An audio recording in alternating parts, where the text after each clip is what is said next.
Oh, ho, ho. Oh, the notification then came through. And as I always say, when the notification comes through, that means that we are live. Yeah. We're back, baby. It feels like forever since our last live stream. Actually, probably because I have been forever since you last live stream. You idiot. Yeah. It's been like almost a week since our last live stream. Kind of crazy. Wow, look at all that on the chat. Got CDF man out there, got Drift Access, Photo Fin in the building, Altered Tech, JB the Pro, Apple Monster, Dominic Skorinko, Randy Vasquez. What's up, y'all? How y'all doing? How y'all doing? Oh man, Alan Osborne's out there in the cut. Oh, whoa, the squad has assembled real quick. Real quick. I like that. I like that. Hold on, y'all. Give me a second here.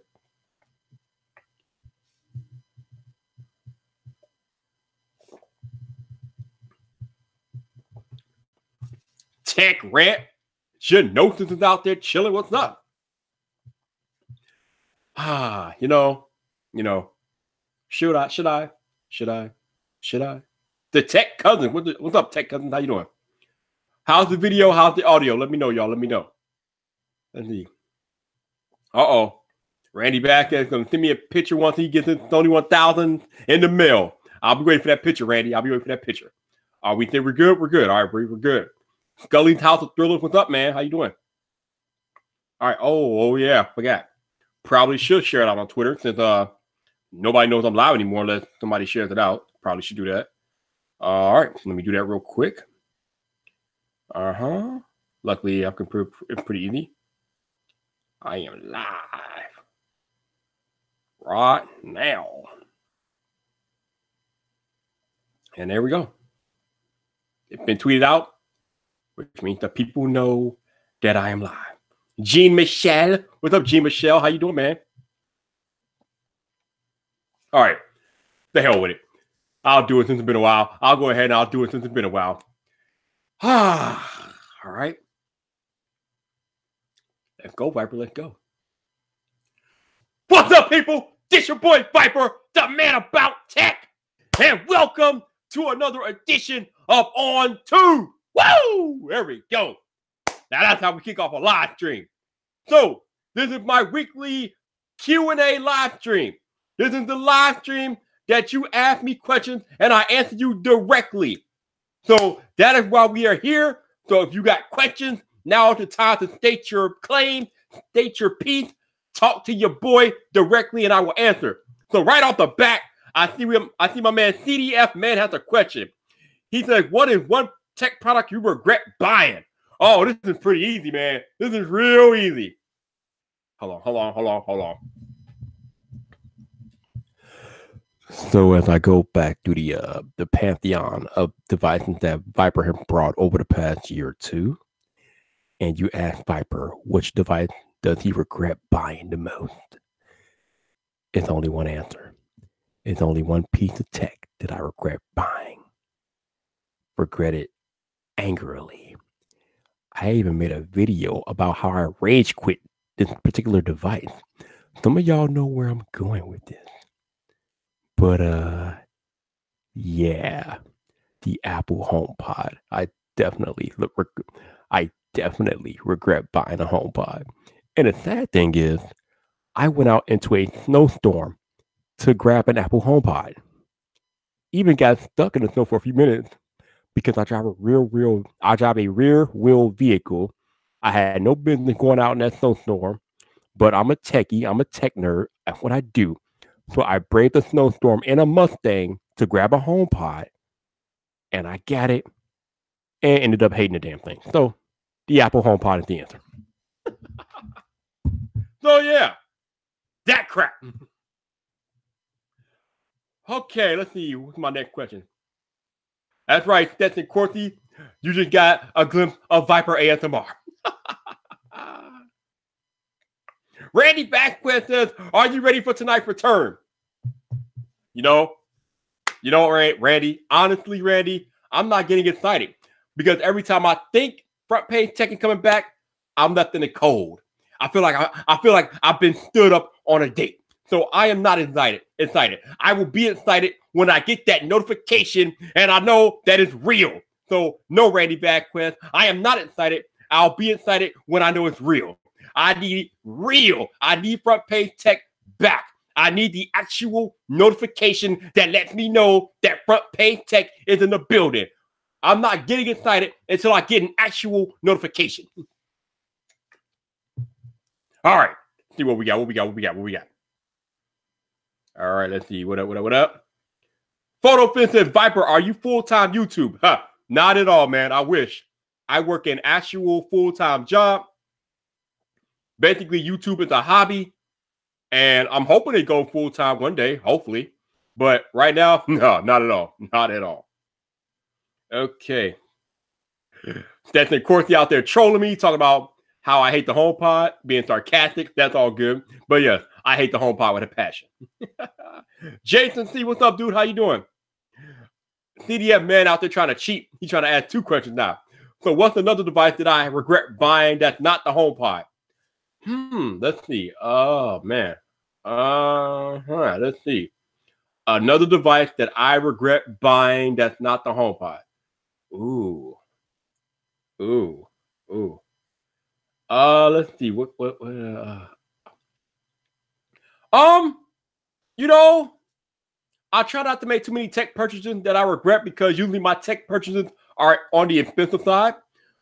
But the only other piece of tech that I can remember buying and not being that happy with are the Bose QC35 Mark IIs. They were not nearly as good as I thought they were going to be. And that was an expensive piece of tech. I think they go for like $350, or I paid $350 for them at the time. Yeah. Wasn't too impressed with the Bose QC35 Mark II. So, besides the HomePod, that's probably the only other piece of tech that I can think of off the top of my head that I regret buying because, yeah, I wasn't impressed. Yeah, Sam. Ouch for real. Ouch to my wallet for real. All right, let's see. Well, who else will? Buzz said, what is your best Bluetooth headphones that you have? Well, it's either these or the AirPods. Probably these, which, as you all know, these are the Sony 1000 Mark III. These are the best in the business. These are the best headphones I own right now, period. Even better than the Skullcandy Crushers. Like, these are it. I love these things, man. But if it's not these, it's probably the AirPods just because they're convenient. They work on all my Apple devices, and I need to buy a new set of AirPods because my other ones are dying. They are dying. Ha! Sam Jones said Front Page Tech or AirPower. Well, man, right now they're both missing, so I don't know. But luckily, I think we will see Front Page Tech again. I can't say the same about AirPower. That was funny. Photo Offensive Viper, what do you do for work? I work in IT, dude. I work in IT. I do tech support. That is what I do. Tech Grant said, what is your dream car? Well, I have, I don't know if I'll call it a dream car, but I'm really interested in driving a Tesla. I haven't done it yet. I haven't even been in a Tesla, but I hear so much about them, how they're like the car for nerds and tech geeks. So I really want to drive a Tesla just to see if it's what everybody says it is. Besides Tesla, my dream car used to be the Dodge Viper back in the 90s. That was my dream car. Oh my God. I mean, fitting, right? Viper wanted a Dodge Viper. I mean, good Lord. I mean, if that's not apropos, I don't know what is. But back in the day, I really wanted a Dodge Viper. Woo! I'm just saying. But right now, it's either a Tesla or that Jeep, that G-Wagon that Nate Shot used to drive. That looked pretty good too. I would love to have a G-Wagon, especially out here in all this snow. That G-Wagon looks legit. The Mercedes G-Wagon. That looks hot. All right, Apple Monster said, would you consider going live with smaller YouTubers such as myself on your channel and my channel? You know what, Apple Monster? This is a very good question. And you know, hold on.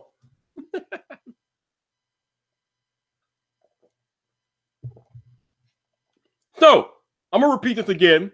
Apple Monster says, would you consider going live with a smaller YouTuber such as myself on your channel and my channel? Apple Monster, I know you're new here. because if you've been paying any type of attention to me for like the last year, you know that I go live with everybody. And given the fact, Apple Monster, that right now I am live on a Google Hangout, Apple Monster, that means that I can invite anybody I want to come talk to me right now, Apple Monster. So, Mr. Apple Monster, if you got the equipment and you're ready to come talk to your boy, the man about tech, the Viper, I will DM you a link on Twitter right now. So you let me know what you want to do, and that will answer your question. Do you have the time? Do you have the equipment to go live with Viper right now? Let me know, Apple Monster, and we will get this happening right now. Next question. Woo! That's right. That's how we do things here on Viper Live, baby. Let's go. Let's go. All right, let's see. Oh, Sam Jones says, how much do you want from him? Oh, no, bro. I ain't telling my Sony, man. My Sony's are too much. Oh, you mean the Bose? Oh, the Bose. Oh, you mean the Bose? I don't know. I gotta think about that. I mean, I'm really not using them that much. I guess I should sell them. I don't know. I'll get back to you on that. I don't know. Woo, let's see. All right. Jason T, what is your favorite iPhone of all time? Probably the iPhone 4, to be honest with you. That looks so good. And it was such a turning point in the history of iPhone. The iPhone 4 was just like, oh God. Oh, it was sexy AF. Oh my God. iPhone 4, probably. All right, let's see. Dominic Carrico said, Viper, since you work in IT, do you have the CompTIA A+ cert? I have no cert. Although I did take a class to prepare for taking the A+ test, I never took it. Never needed it, luckily. So I don't have any cert, but I do have background in A+ and all that stuff. So, yeah, whatever. All right, let's see. CDF said, my Chromebook won't turn on. What should I do? Get a new one or throw it out. I don't know, bro. I don't know, man. I don't know. You try plugging it in to power? I don't know, man. That's kind of weird. Let's see. Oh, Technically T out there. What's up, Technically T? How you doing, man? How you doing? Photo Fence says, how do you like your job? I like my job. My job is pretty cool, man. I work at a nice company. The people are pretty laid back. I like what I do. But if I could do YouTube full time, I would rather be doing YouTube full time.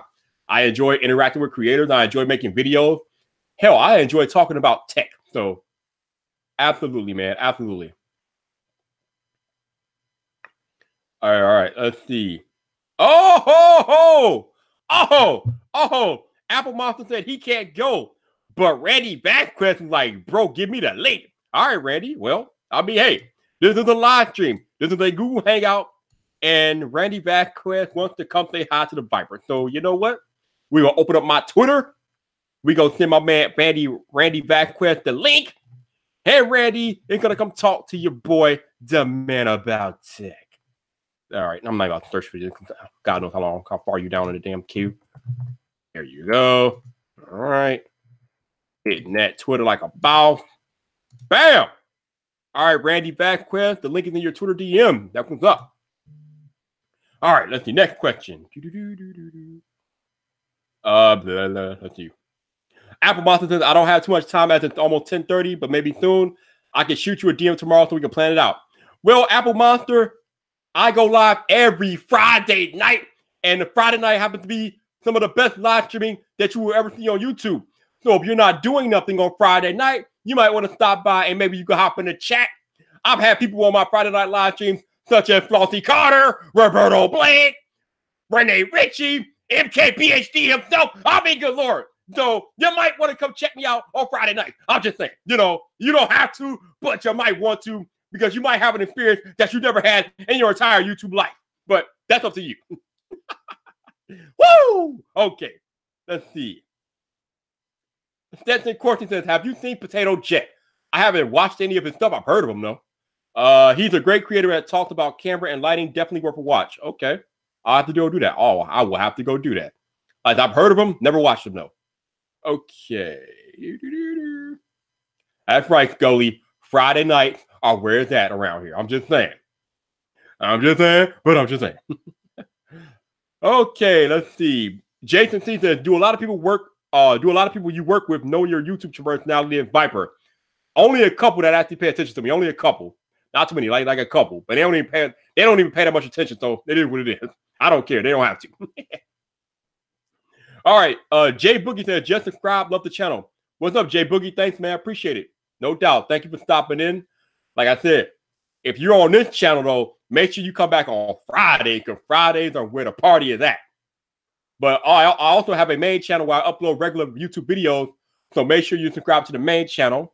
And the link should be in the description. Otherwise, I messed up. Yep. Link is in the description. Actually, you know what?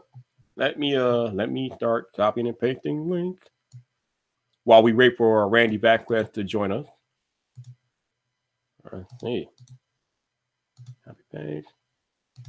All right, so there's the link to the main channel for the two of you that are not subscribed. Probably you can hit up the main channel. That's where I post all my regular non-live stream videos.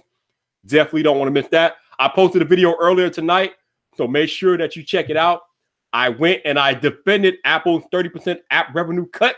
Got a few people feeling some type of way, but truth is truth. So I had to spit truth. It is what it is. But the new video is live on the main channel. Check it out when you get a chance. And while we're in the middle of promoting at the moment, most of you all know that this channel is not eligible for monetization because I am 400 subscribers away from 1,000. Currently sitting at 600. But if you guys feel like super chatting, you can hit up the Buy Me a Coffee link that I just pasted in the chat, baby. Woo! It is a one-time donation. It is not recurring. You can donate in increments of $4. It's not required. It just helps me out a lot if you guys do choose to donate monetarily. Hit up the Buy Me a Coffee link. But like I said, you're not obligated. Don't feel obligated. You don't have to. But it helps me if you do. So check your boy out. All right, let's see what else we got going on in the chat here. Blah, blah, blah, blah, blah. Okay, got that. In there, got that. All right, Apple Monster said he'll DM me tomorrow. He'll DM me tomorrow on Twitter. Okay, that's cool.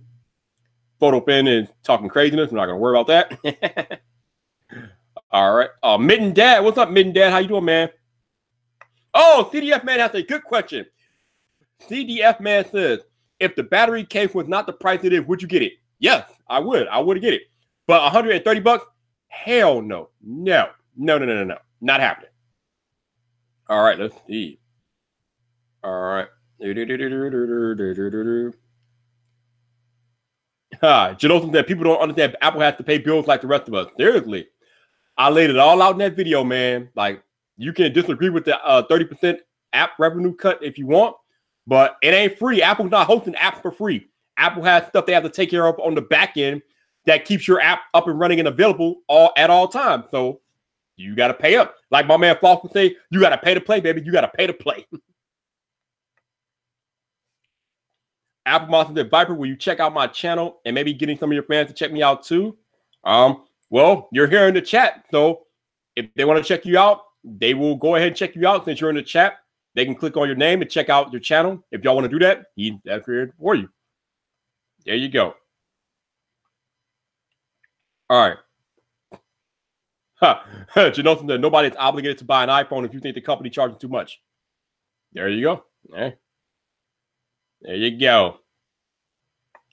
Okay. Buzz said Bugatti Chiron or Hennessy Venom. Which would you choose? Probably the Bugatti, because I don't even know what the Hennessy looks like. So yeah.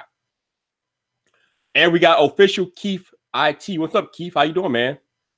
All right, Photo Finn, you have a good night, man. Thank you for stopping by. I appreciate you as always. And I will catch you on the Twitter probably.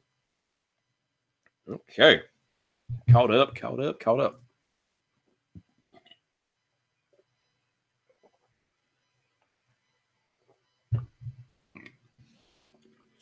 So, most of you all are aware, but for those of you all that are not, come on, Viper, get it together, baby. Get it together. For those of you all that are not aware, I recently started doing a podcast. The podcast is called Viper Drive. It is available on all major podcast outlets. It's on Apple Podcasts, Google Podcasts. It's on Spotify. It's on Pocket Cast. It's everywhere pretty much. I'm 3 episodes in. So there's 3 episodes that should be out there available in a while. So you should check it out. I've had people on there like John Rettinger and Juan Carlos Bagnell. Probably have more guests lined up in the future, so definitely be on the lookout for that. But something interesting happened today in the podcast world, and I'm not quite sure what to make of it. So maybe some of you all in the chat watching it can help me make out what happened today. So basically what happened today in the podcast world is that Anchor, which is the company or the platform that I host my podcast on, got acquired by Spotify. Now, Spotify acquired Anchor, and they also acquired another company called Gimlet. I've never heard of Gimlet until today. Apparently, Gimlet is one of the, I guess, top leading podcast platforms or outlets out there. I've never even heard of them until today. But but Spotify acquired Anchor and Gimlet. More importantly to me, Spotify acquired Anchor. So I'm not sure what to make of that. Because as most of you all may or may not know, Anchor is a free platform. Anybody can start a podcast using Anchor. They will host your podcast. You can upload practically as much as you want. Anchor even has it set up to where they will find you sponsors and you can monetize your podcast, which I've actually started doing. So Anchor is pretty cool if you're just beginning in the podcast world. Randy, what's up? That Randy? Yo. What up, man? Am I coming in? I'm doing a sound check. I can hear you. I can hear you. Can you see me? I cannot see you. Oh no, yeah, there you go. Yep, I see you now. Hey. No, please finish your thought. Yeah, I'm glad you just joined at the perfect time because you might know more about this than I do since you are in the podcast world. But yeah, I don't really know what to make of Anchor being acquired by Spotify. I don't know what it means for me and my podcast. I mean, it's kind of early to tell. We don't know what Spotify's plans are for Anchor, but Randy, I mean, do you have any input? What do you think is going on here? This is so fresh and new information that's just got out there that I'm still trying to wrap my head around it right now. But I don't think we're going to see anything drastic happen, right off the bat by any means. But it is interesting because this is a conversation that I was having with Nick and Drew about how we host our episodes and how we put them out there and stuff like that. So it is it's going to be interesting to see because with Spotify, both Apple Music and Spotify, I'm an outliner on that because I know a lot of people rather just have one or the other. But I'm looking at what they're trying to do long term, what the whole gang is going to be for it, and so I think I think we should be fine as a creator for these shows. I think anybody who's putting stuff out there, I don't think we're gonna have any immediate issues. But this is still actually very new, and I'm still doing research on it, so I don't have the most accurate information at this exact second for it. Yeah, I tend to agree with you. I don't think there are going to be any widespread changes right away. I mean, Spotify still has to come up with a game plan for what they want to do with Anchor, but I think for the immediate future, Anchor is going to pretty much function as it normally would. If you want to start a podcast, I mean, they're not changing their name. They're still Anchor. They're still out there, so you can start a podcast on Anchor at any moment. So I don't think that's going to change. But like you said, I'm just like wondering what Spotify's long-term goals are and aspirations are for Anchor. Are they going to throw Anchor behind a paywall? Are they going to try to make it to where Anchor is going to be like where you can only have certain podcasts available on Spotify? I mean, I don't know what's going to happen, but I do agree with you that there's nothing going to happen like quickly. This stuff is still like being worked out as we talk right now. So nothing's happening that's going to change us right now. But it is interesting to think about what happens long term.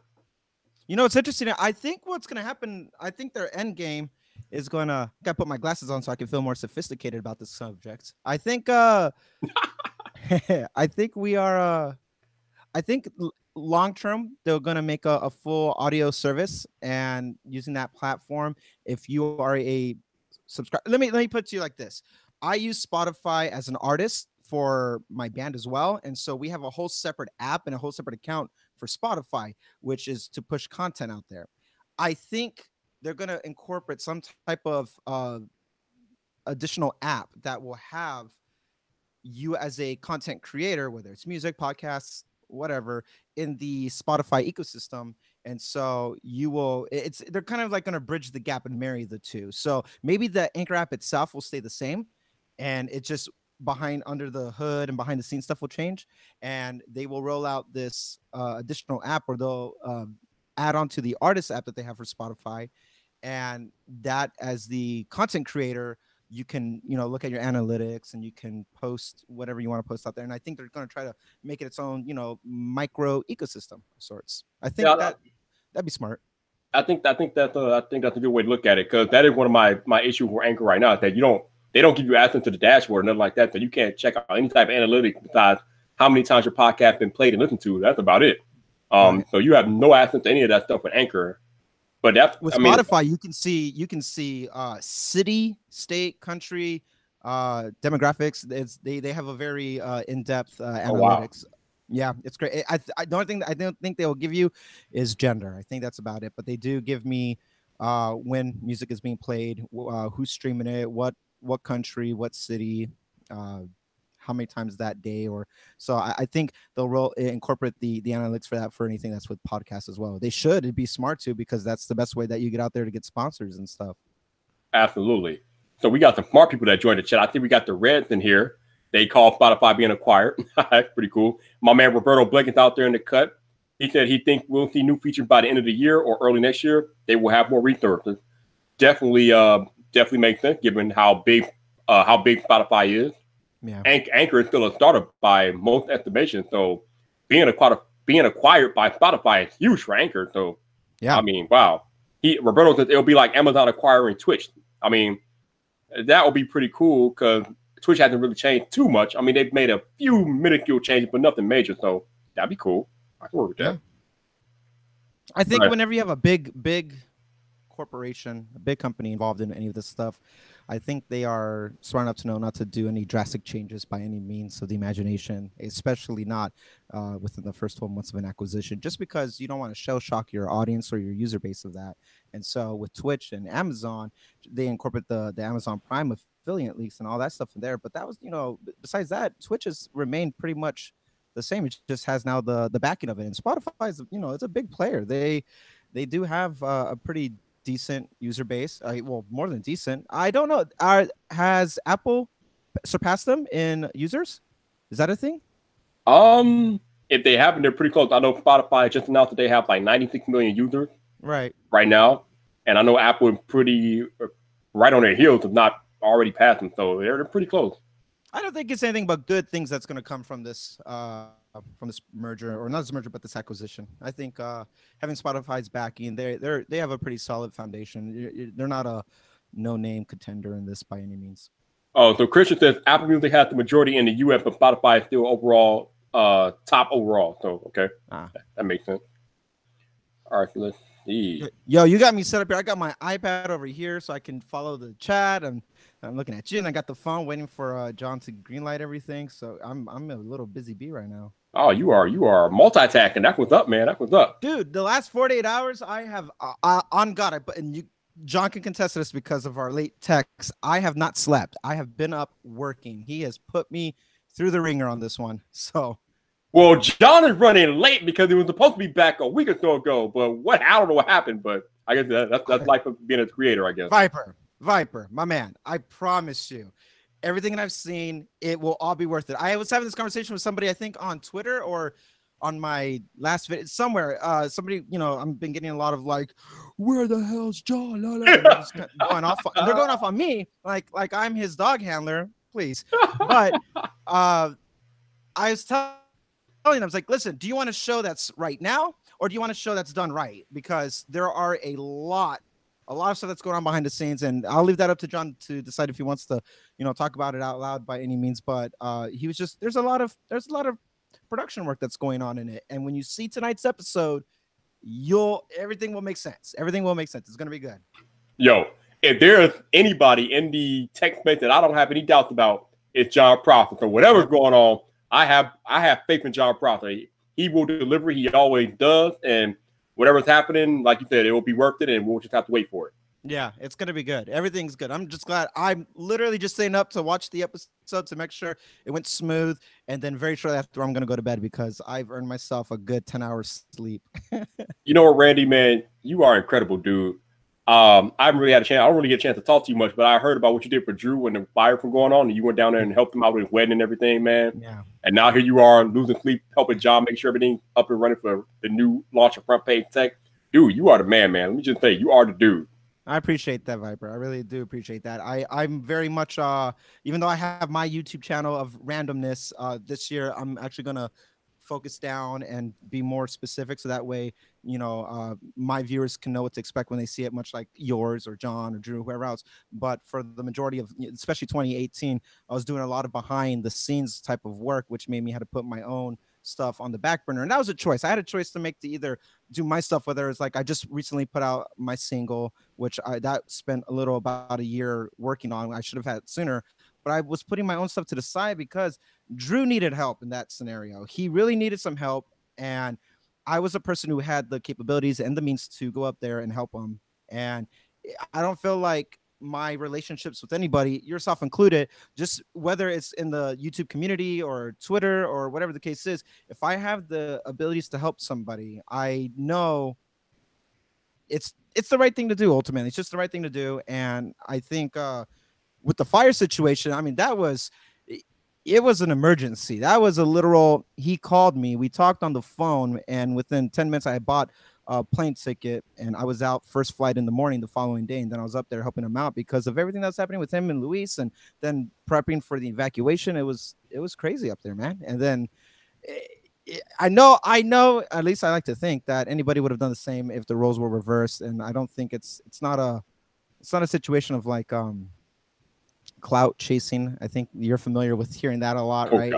Right. No, like these guys are our friends, and at the end of the day, it's not about the notoriety of these guys. It's truly about just doing the right thing if you have the means to do it. And I would do it again for Drew, and I would stay up sleepless nights for John every time, any chance that comes up, just because these guys are my friends. I have to help. No, I don't think that we can call it clout chasing in your respect, because you actually work for these people. I mean, you do work. So I mean, you get paid. They pay you to do work for them. So it's not really clout chasing. I mean, people have it says like, well, you're choosing to work with them instead of somebody smaller. I'm like, I was following both of them when they were under 50,000, right? And that's when I met them, and the base was a lot smaller.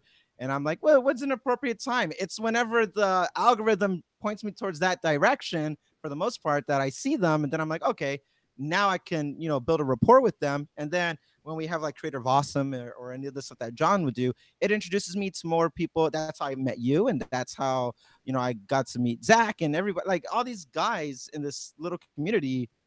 It was strictly of organic growth. And so you maybe you're right. It's not clout chasing, but I don't care. I don't care if you have a check mark next to your name. I don't care if you have 100 subs or 10,000 subs or 1 million. Like if we are we have a working relationship, and if we're also kind to one another outside of, then it's all gravy, baby. Everything's good. Yeah, good. I mean, especially like you said, especially me. I've been like, nobody's ever really accused me of clout chasing, but I think there have been times where people try to accuse me of like trying to like kiss up to the bigger YouTubers and things like that. Listen, man, nonsense. I just had a YouTuber that I barely know asked me to come on a live stream, and I was like, yo, get in here. He couldn't come in here, but he asked me, and I was like, yo, you got the equipment, you got the time, I will give you the link right now. And it's weird to me because anybody who's watched me over the past year knows that I have had bigger YouTubers and smaller YouTubers on my live stream. So to say that I'm coming out, I'm chasing out the bigger YouTubers, and kind of funny to me, but hey, whatever floats your boat, man. No way, man. I think you are living proof. You are truly living proof that we're breaking down these barriers, these artificial borders that we put up. Oh, I said borders. That might be a bit triggering. Sorry, but I'm down in San Diego, so it's definitely always relevant here. But I think I think you're living proof that size that no small creator. Wait, what's that? No small creator. That's it, right? So living proof that you are a good. This is, to me, and I'm glad I get to be a part of it. That this to me is what eventually is going to replace those nighttime show hosts and all that stuff and bring people on, because it's organic. We get the back and forth like it would be like a Joe Rogan podcast almost, but you get almost like the platform that people know what to expect when they come to your streams, and you have a consistent schedule. This is great. Like, it doesn't, you are living proof that it doesn't matter what the size is, and you can get anybody and everybody from Marquez to Randy Vasquez. So, man, all I want to do is when I first started out on YouTube was like just create like a space for people to come together from any and all genres and niches, and somehow I've been able to achieve that over the past year. So it's pretty cool. It is pretty cool. You've been doing this only for about a year now, haven't you? A little over a year. Yep. A little over a year. Bro, congratulations, man. You have grown more than most people put their, the last 5 years into it. You've done very well for yourself because you're staying true to yourself. You got your integrity with all this, and that speaks volume, and it shows, right? Like you started working off of your iPad camera, right? Or yep. the MacBook? iPad, yep. Dude, you and now you got a cool webcam better than mine. Like, I'm using the IMAX crappy 720p garbage filmed on a potato. Well, if I'm being honest, like right now I'm on my Panasonic Lumix G7 with the Elgato Cam Link, but the camera was a gift from Zach Talk Tech. So I mean, I'm not gonna sit up and be like, oh, I'm this big YouTuber and I got this camera. No, the camera was a gift. I got lucky, so it is what it is. I hear you, man. Hey, but you're making it work. You made it work with your onboard camera, with the iPad and the MacBook, and hey, I mean, so now you got some cool equipment, but the content stays the same. It doesn't matter about the production value at that point. It's the content that matters. Yeah, I mean, like you said, it's basically content and consistency, more or less. If you got to be consistent with it. I mean, it's like you said, when people know you have a schedule, they're used to what your schedule is, and they know what to expect, and they keep coming back. If you don't yell when I click your video, I know something's wrong, and I don't think I'm on the right video. Oh, wait, let me do it. I'm gonna do you. This is you. Uh-oh. Ready? All right. This is how many people got in the chat? 20, 23, 20. Okay. So this is my version of Viper right here. Okay. Uh-oh.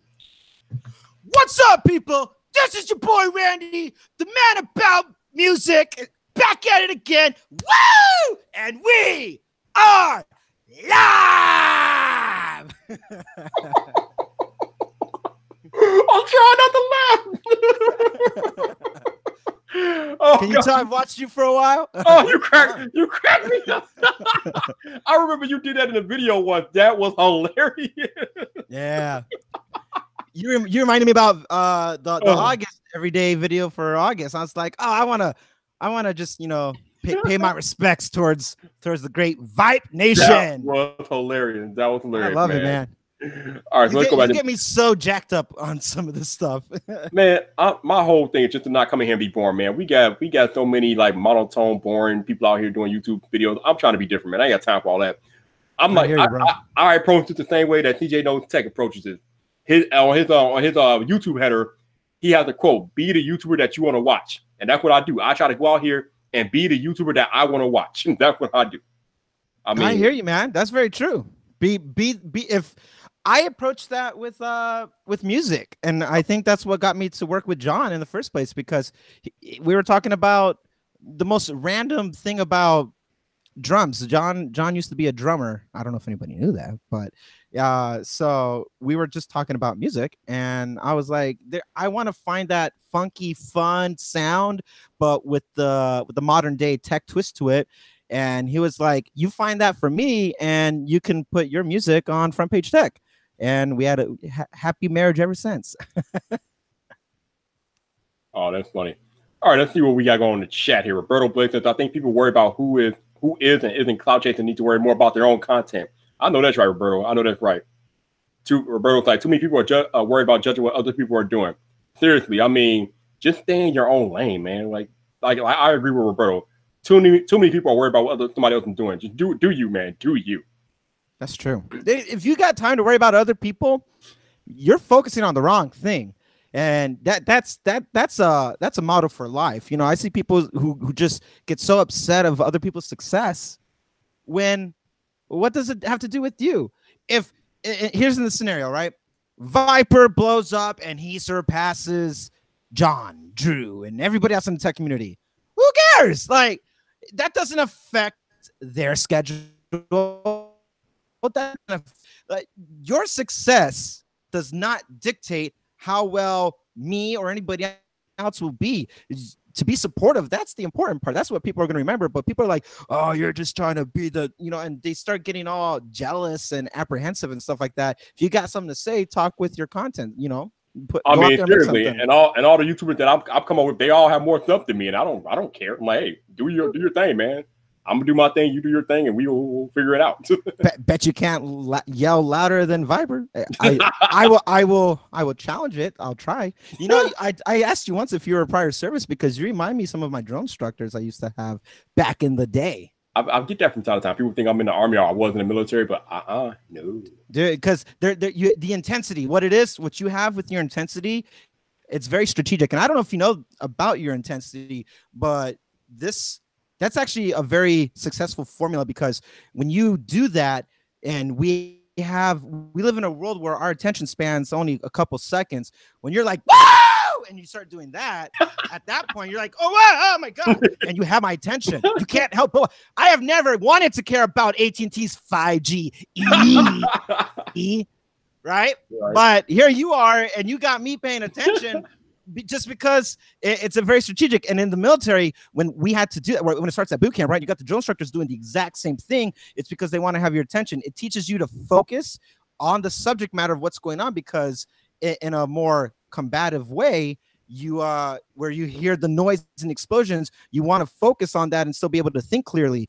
And so with you going like, this is what's going on, and you start blowing up, the persona within itself is, you can't help but be captivating by it. And it's a very strong marketing tool, because nobody else is doing it, right? The only people who's going to notice it are military people. Hey, are you prior Army? Are you prior Marine Corps? Are you prior whatever? Because that is a very strategic, intentional strategy to get people's attention. And you do it flawlessly, especially if you work in IT. It's funny, because I never even intended it to be that way. But I mean, I can understand why you would see it that way, because like you said, I am kind of loud and out there with it. So if you were in the military and you have that background, and I can understand why you would feel like I'm coming from a military point of view when I'm going all over the place and being loud AF. Yeah. I mean, the irony of it is the more animated you get and the more silly you get, the more serious it's taken. And that's the greatest part about the whole thing. I'll tell you right now that I served in the Marine Corps, so that was my branch of service. And one thing that I learned, and I had to do this as I was picking up my rank, is when I command first a squad and then became a platoon, and I was climbing within the ranks, to get their attention, I had to do essentially what you do. Just get really animated and just cause chaos. Because when you cause chaos, people, you have the flight or fight instinct that kicks in.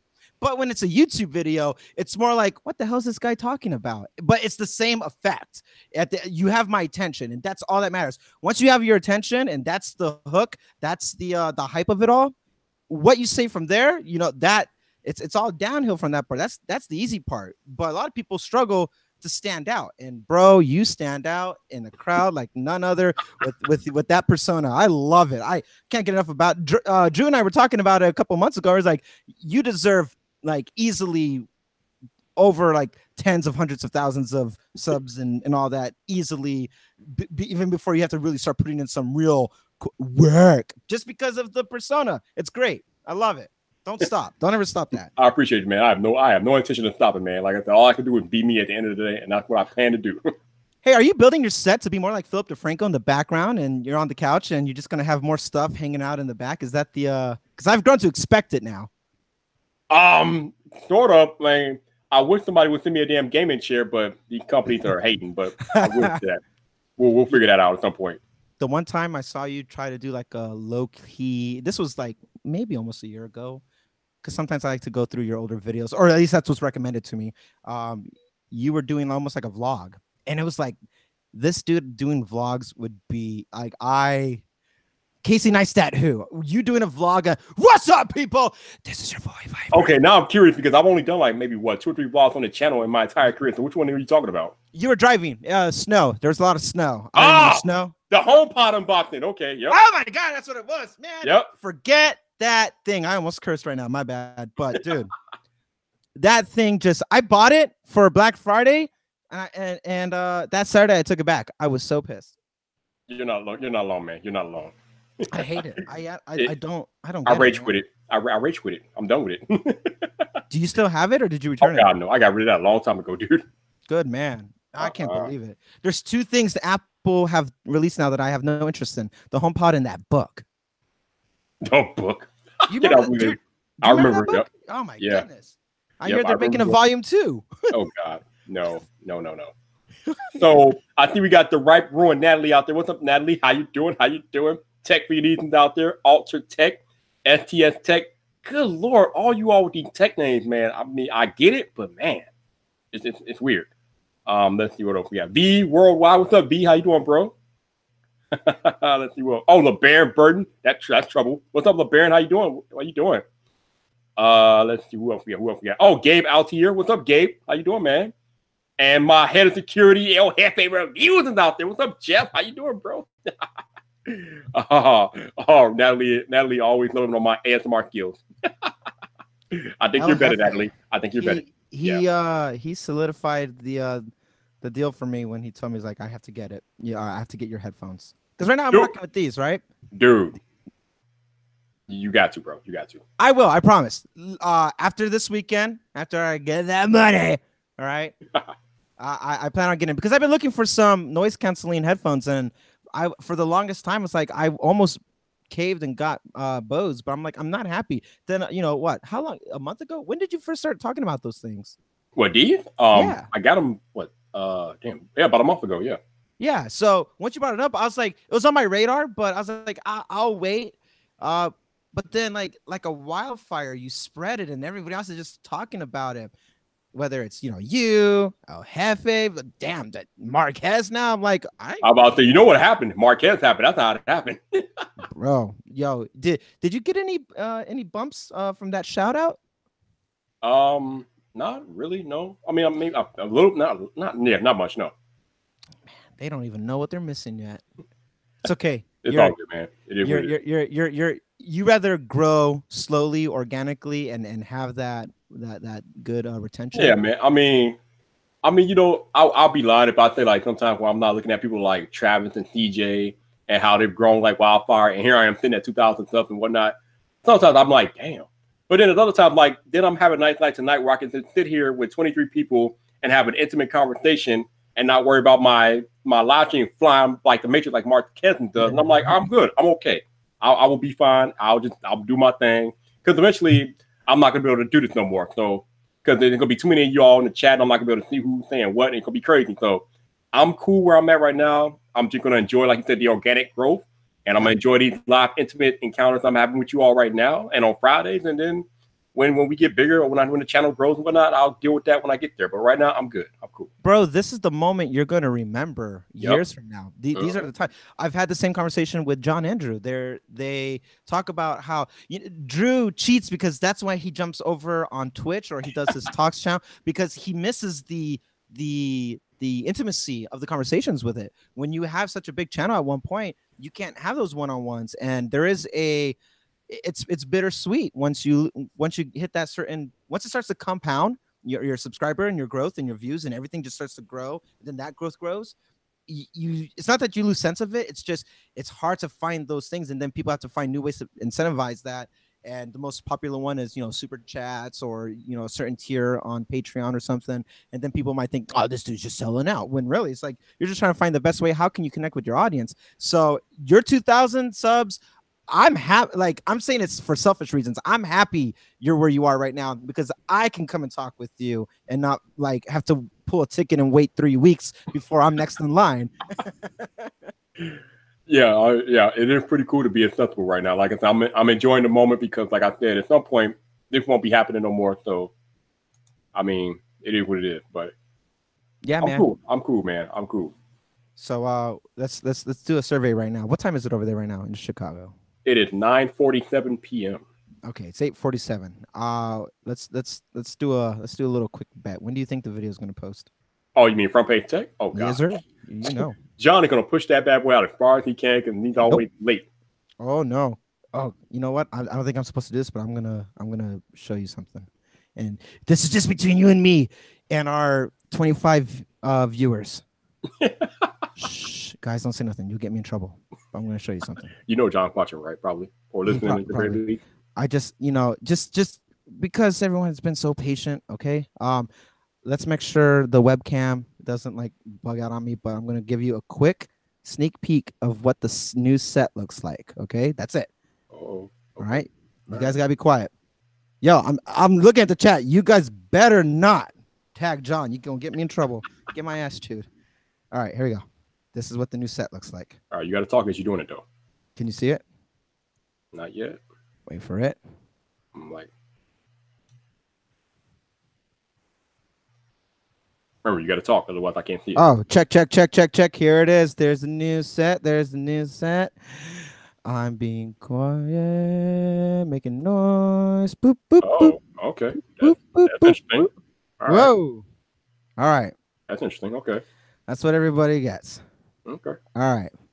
So that is tonight's episode, and that's all anybody gets. It is. Oh no, wait. I'm sorry. Let me do it how you would do it, Viber. It is coming. Woo! So yes, Christian Taylor, to answer your question from earlier, Front Page Tech is returning tonight.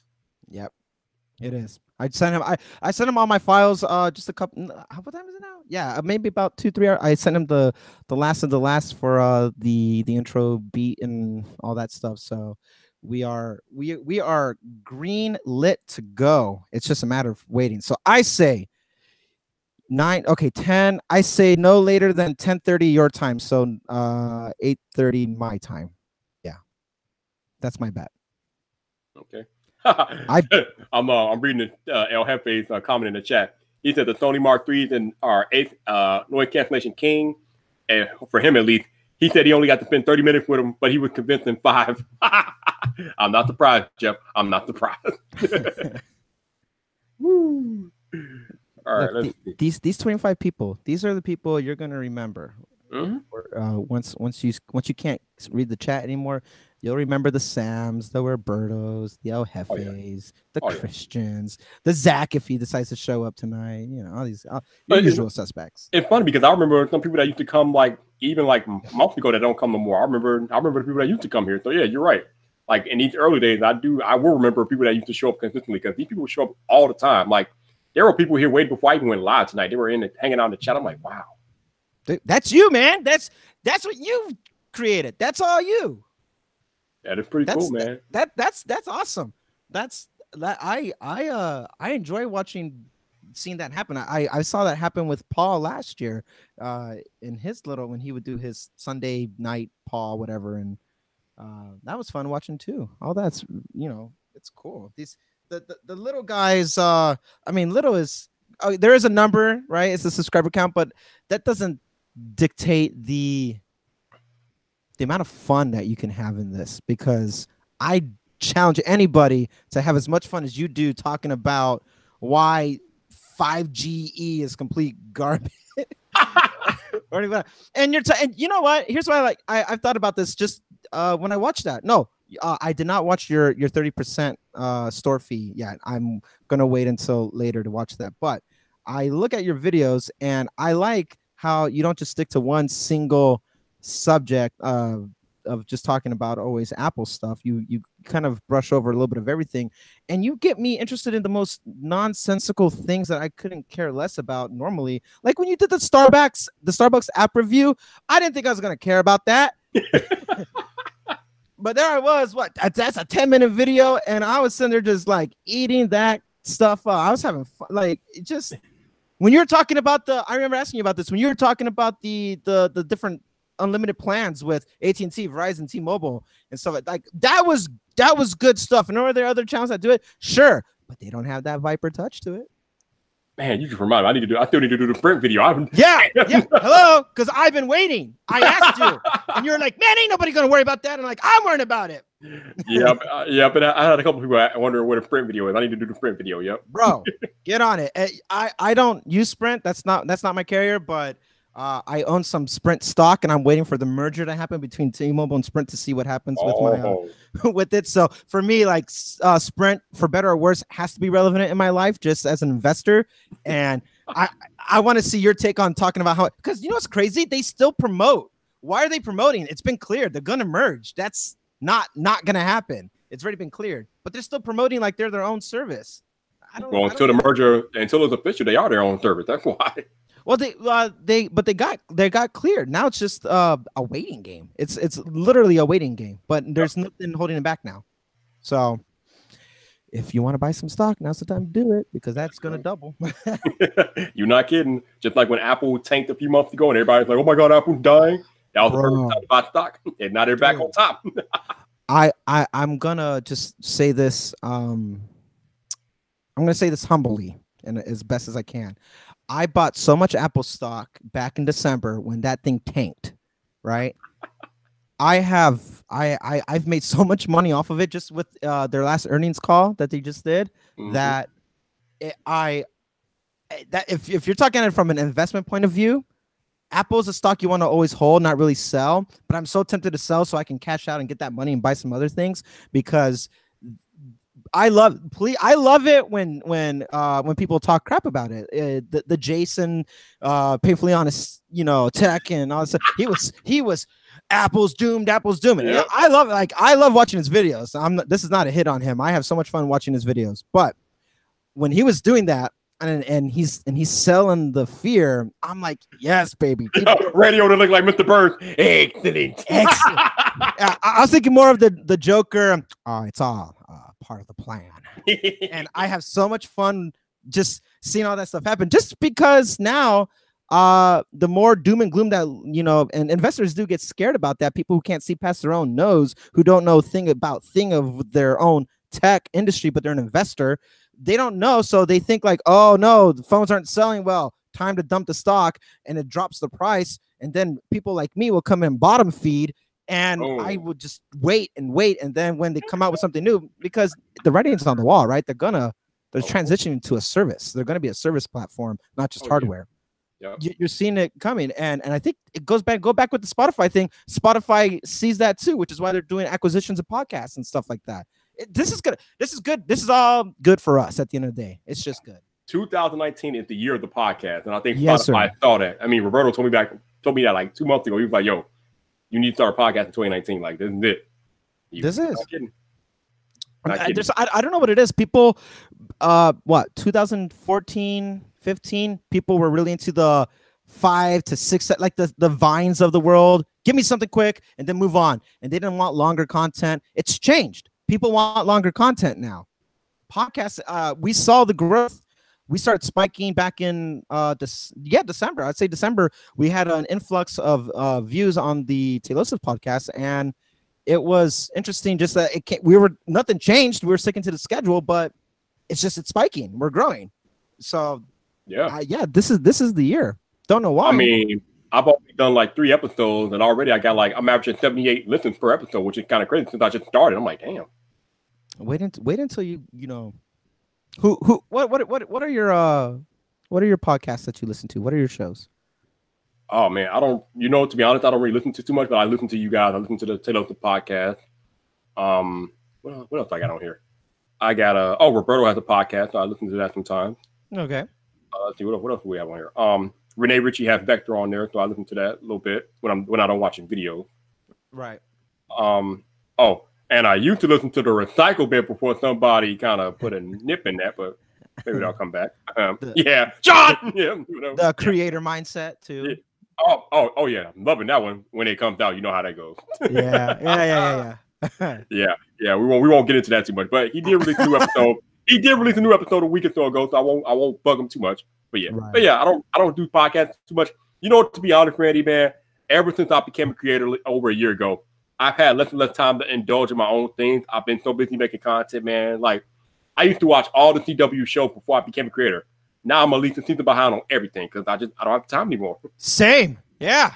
No, dude, I don't know how Flash or Arrow ended this last year. I have no idea. The only one that I watched to the end of last year was Arrow. Like, I don't know how Flash ended. I don't even know how Arrow started off this year because I haven't watched any of them. I haven't had a chance, man. I haven't had the time. Dude, the only thing that I will unequivocally make time for is Game of Thrones. Damn right. Oh, did you hear about what I'm doing for that? Did you hear? No, wait, what? Tell me. Oh, so when Game of Thrones comes back in April, I am doing live streams immediately after the end of the episode. Yes. I'm doing it. Dude, I will want to vent my either frustrations or my mind blown. That's the same thing of like what the Talking Dead after the Walking Dead, but this is more interactive. Dude, yes. Yeah. Oh, because I'm already thinking like dun, dun, dun, dun, dun, dun, Peter Dinklage. I can't wait. How many episodes do you think it's gonna be? You think it's gonna be 6 again or 9 or whatever it was? Oh yeah, I think they said it's gonna be 6.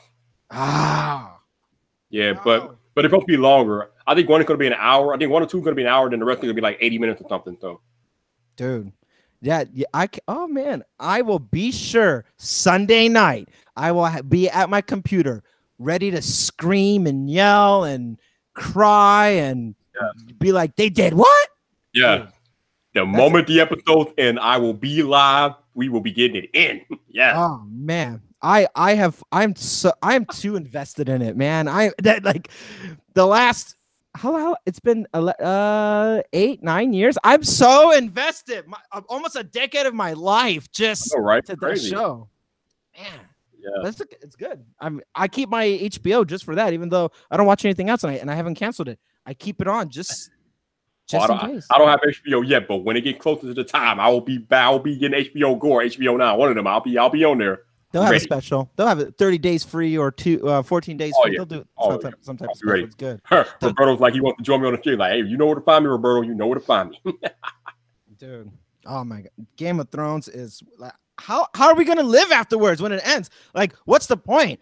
Going back to like watching CW shows and doing the focusing more on this, right? Like that's one thing. Yeah. But how do we keep going once we know who sits on the throne? Like that's it. My life is complete. I'm done. I'm retiring. I'm retiring from music and this, that, and everything. I'll put in my 2 weeks with Taylor Swift after the last episode. I'm done. But I like Roberto just said though, they're doing a spinoff. So I mean, if you really into spinoff, you got that. But I don't know if that could be as good as I think we know it won't be as good as the regular Game of Thrones show, but it'll be something, I guess. They'll do cameos. You know, they got the same thing with Better Call Saul or Fear the Walking Dead. They'll have cameos just to keep it interesting and alive. Oh, B-Roy Wise said Supernatural is his favorite. I've started watching Supernatural. That's a pretty good show. Yo. That's another one on the I haven't finished last season. They've been around, 11, 12 years? They're going into year 15 coming up, man. 15. Oh. It's crazy. Hey, this is my Dean and Sam impression. Ready? Sammy! Dean? That's all they ever say. Sammy. Dean? Hello, boys. And that's it.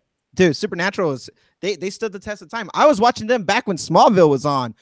Yo, Smallville was my stuff back in the day. That was the one that started off before Flash and all that. Man, I didn't really get a chance to get into that too much. I don't know what I think I was in college or whatever I was doing. I didn't get a chance to get into Smallville too much, but yeah, Smallville was on 10 seasons. So man, yeah, Smallville, yeah, they did. I never watched the Vampire Diaries. I knew they were popular, but I never got into that. I kind of skipped the whole vampire trend.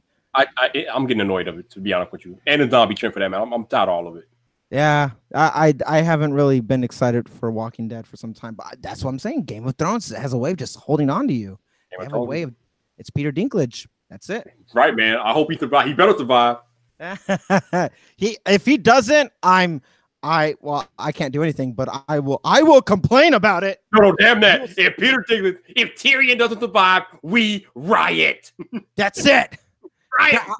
I'm getting my pitchfork right now. We will storm Castle Black and everything else and dun dun dun dun dun dun. dun. That's it. I'll just repeat. We will tear down the wall like we're the Ice Dragon. Yeah.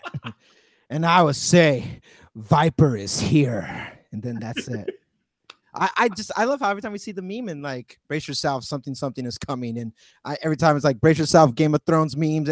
It goes meta with the meme that Ned Stark is holding onto his sword right there, and he's talking about how that same brace yourself, this meme is about to blow up again, and I'm like, yes, I want everything Game of Thrones. That's the only reason I hang around San Diego sometimes is the Comic-Con, trying to wait for that day that I can get back in there and just geek out with everybody. It never happens. I can't. I have a better chance winning the lottery at this point. I can't get into Comic-Con. Why can't you get into Comic-Con? It takes the tickets sell out a year in advance. Oh, wow. Just done. So it's not even like hey, make a reservation, then come out to San Diego. It's no 2020's tickets are just barely now about to you get to be on a roster to be invited to join a live pool to try to win some tickets. Wow. It's crazy. It's absolutely Comic-Con turned more into a, like, oh, hey, here's what's coming. Like now it's become a platform for advertising. And, I'll just wait for it to go on trending on YouTube and I don't have to worry about waiting in lines and stuff. It's good times. Yeah.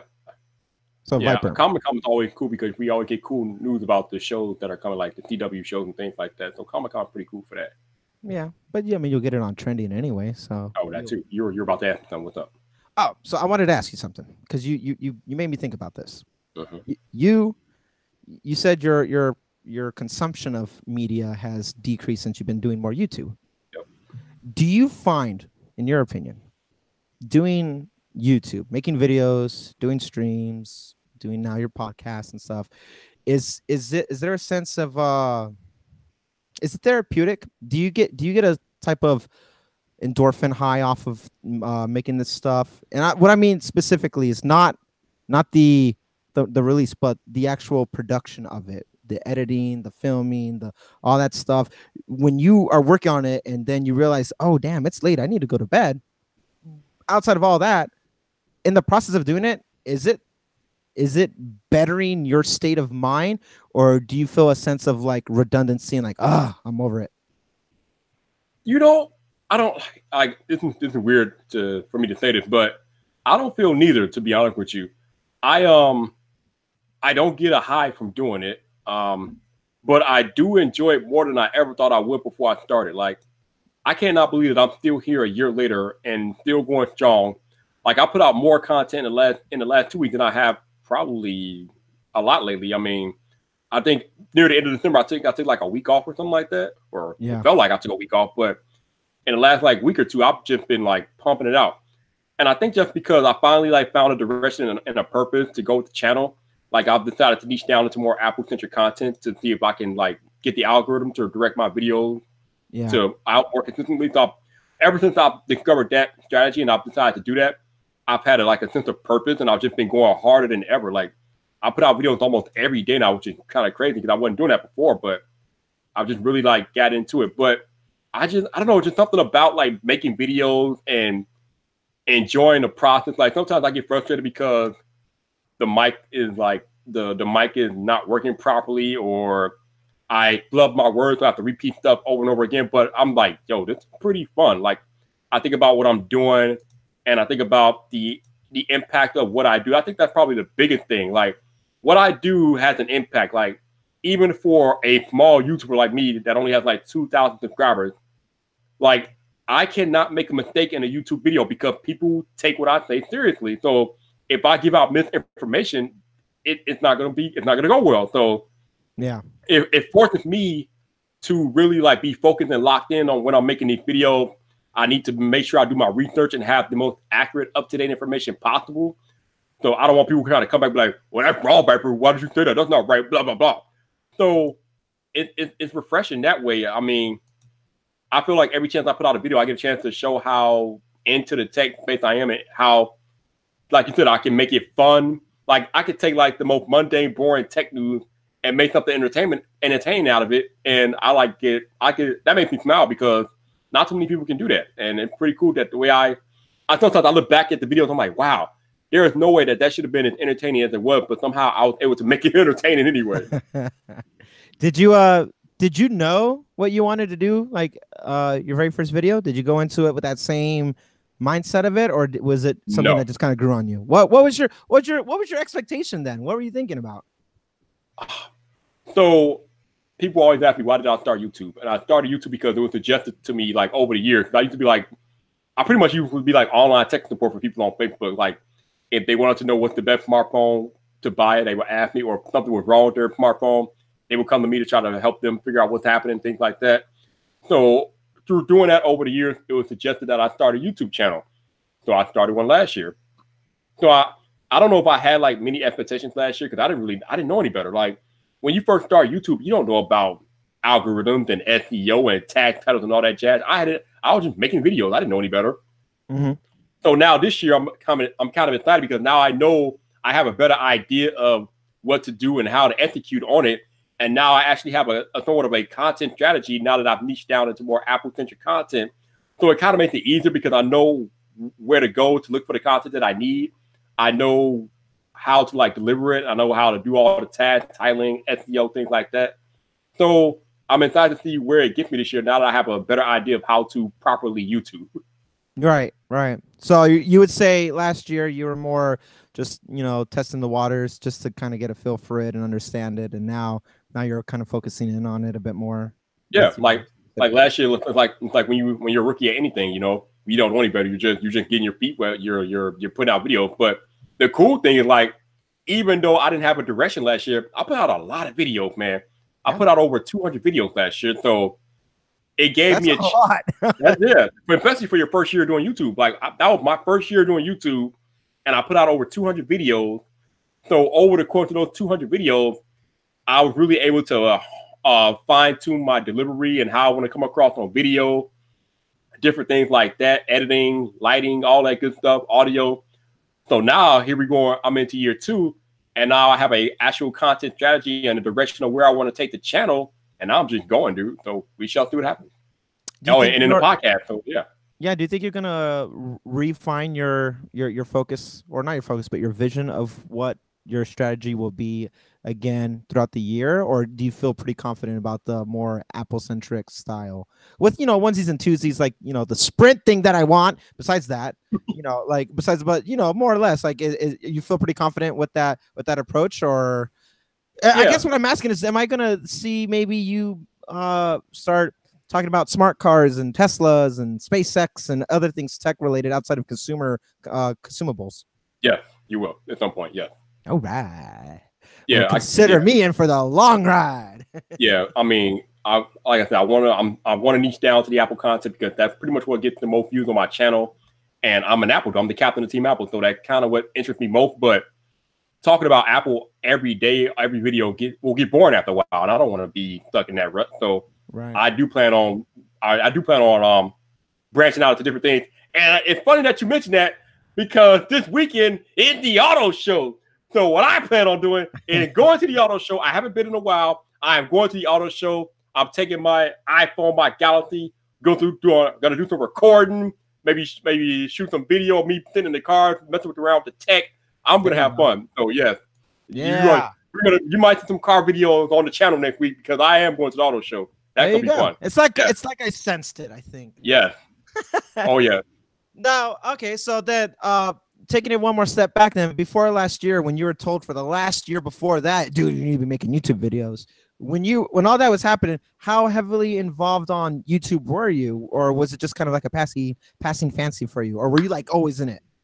Dude, I have been watching YouTube hardcore for 10 years. Like, same. Like when I had Flossie Carter on the live stream, and people were like, man, he getting all these big YouTubers on the live stream, blah blah blah. I'm like, dude, I was in Flossie Carter comment section for 10 damn years. Like, it's not like this stuff happened overnight. He knew who I was. He seen me comment on his videos, and at some point, he must have checked out a video or two of mine because he agreed to come on the live stream with me. And I was able to ask him. I hit him up on the Instagram DMs, asked him if he wanted to come on. And we made it happen last July. He came on the live stream and he hung out for like 5 hours. It was me, him, Roberto, Travis, Catwoman. We were all hanging out, man. It was crazy. But that only happened because I'm in his comment section like all the time for over a 10-year period. So when I'm asking, go ahead. I was gonna say, like, that's exactly what I'm talking about. Like the people you're gonna remember once you blow up. They're gonna remember certain names, reoccurring names, not those onesie twosies nonsense. Get out of here with that. No, I'm saying like the people, long-term fans, the people who've been there since humble beginnings and stuff like that. Dude, that's awesome. 10 years though. Yeah. I looked at I didn't know this. I never went on Social Blade before 2 weeks ago. I never looked at it because I didn't care to. And then in conversation and context, it was brought up. I'm like, okay, I'm curious. Let me take a look. I went on and I looked at it, and it told me right there. And I know I could see this on my actual channel, but I never looked for it. But it told me I've been on YouTube since 2006. And like, I mean, I had content since 2006. The content is now private. It's like put away. I don't have it showing. But before YouTube became what it is today, I've been actively like participating in this weird beta testing, share your video nonsense for 13 years. Well, it'll be 13 years later on this year. And to stop and look at that, go, two things cross my mind. One, did I think I was always going to be making videos or music? Yeah, but not in a sense that's like I want to make it a career, because back then in the mid 2000s, this was not a discussion. Like I was focused more. Well, the height of the war was going on, so I enlisted. Okay, right. So that was the mentality of our nation at the time. So my focus was like, all right, I'm going to serve my country. Had I known that at any point YouTube would have became what it is today, if I was old enough or mature enough to comprehend such a like obvious thought process looking back at it, I would have taken it way more seriously, still doing the same antics back in 06. I would have been like, oh, okay. And not so I could have grown to be one of the veterans on YouTube, but just because there were things that I saw as a viewer, and I know you can agree to this, you know, being in the comment section for a decade, when we had to see those growing pains for the content creators, and all we had to do was just adjust. As a viewer, all we did was just adjust. Okay, now you can't make video replies. Okay, now you can't add something to like your favorites list. Now it's a playlist, and then there's no star ratings, just up or down. Certain little responses. The first time you're able to make your YouTube channel monitor or monetizable, right? When you could do that, and it was just click this button, and then that was it. Seeing all that and seeing all the headaches, it would have been interesting. Now knowing that like I like doing this stuff more seriously, it would have been interesting to kind of go through those growing pains, because then we would have a better understanding, not just as a viewer, but as one of the creators in the sense too, to be like, okay, so this is where the pros and cons kind of lie, because I see other people say Twitch is now the future, and not because of Ninja, but they're saying Twitch is the future because of how they pay out the content creators. Now on a platform wise, you got the backing of Google with YouTube. That is okay, so you got an open black hole vortex of money funneled your way. But now we have Amazon with the same vortex of money for Twitch. And once they, they're still relatively early on how they're implementing the changes. But people, I've seen this more than once, that these live streams, they want to move to Twitch because it's reminding them, again, what happened in 2011, 12, when those big changes started happening because of Google's input on YouTube. And now it makes me think that, should I put my toes in that water too? Because I don't know what I would do as a live streamer. You got your show. You got Friday Night Vibe and all that stuff, right? So you would fit perfectly. If there's a way you can broadcast to both at the same time and it's just one stream, bro, you will be sitting pretty just on growth, because I think they like that longer content. Like unlike YouTube's algorithm, they will, suppress your video if you stream. Twitch doesn't do that. It's like the more you stream, the more it pushes it out, and that there's a market for that. Like it's cool that everybody's excited about Twitch, but I don't think Twitch will ever be on the level of YouTube for one main reason, because Twitch is not a search engine. Like when people try to put Twitch against YouTube, they keep forgetting, as you just mentioned, that YouTube not only is it backed by Google, but YouTube is the number 2 largest search engine in the world. Like that's not something that you can ignore. Like I said, if I want to know how good a video game is, I'm going to YouTube to get the review. If I want to see that video game in action, then I'll go to Twitch. But if I want to get information on something, if I want to learn how to do something, I'm going to YouTube. I'm not going to Twitch. And that's not going to change just because Twitch is growing or they're paying creators. YouTube has fundamental advantages over Twitch, and those are not going to go away. Do you think you've been conditioned to do that? Because I remember back when we used to just go straight to Google. I don't go to Google for anything. I go straight to YouTube for everything. And I don't know when that change happened. One day I go, Uh, wow, I don't Google nothing anymore. I just YouTube it. no, I don't. I still use Google too. So I use Google. Do you? If it's not Google Translate, I don't think I'm using it. Or if it's No. like, how do I spell this correctly before I post it? If I want to look more intellectual than I am. Actually, I use Siri for that. Oh, do you? I do too. Sometimes I do. I'll be like, Siri, ridiculous. R-I-D or is it R-E-D? I don't remember. Siri, ridiculous. And then it'll tell me, oh, okay, cool. Yeah, like Roberto said, YouTube search is largely ignored by creators, but I'm talking about people that are searching like non-creators, man.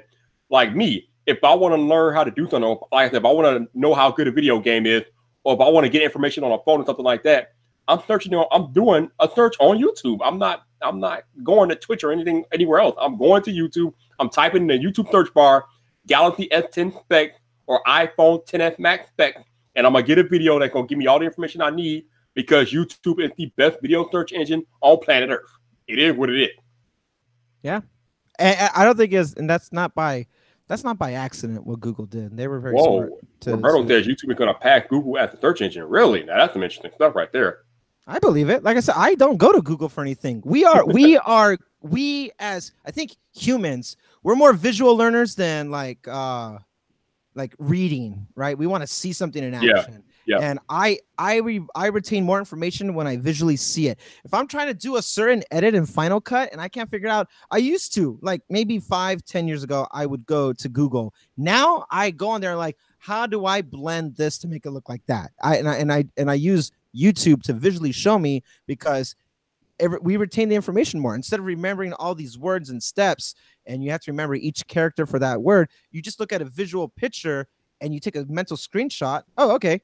Or you can actually try to do it along with the video too. So that too. Do that. Yeah, I would say if you have the screen real estate to half and half your screen and put one side the video and the other side Final Cut and do that for that scenario, do it. I use YouTube so much for logic when I'm trying to make a certain sound that I hear it in my head and I don't know how to get it.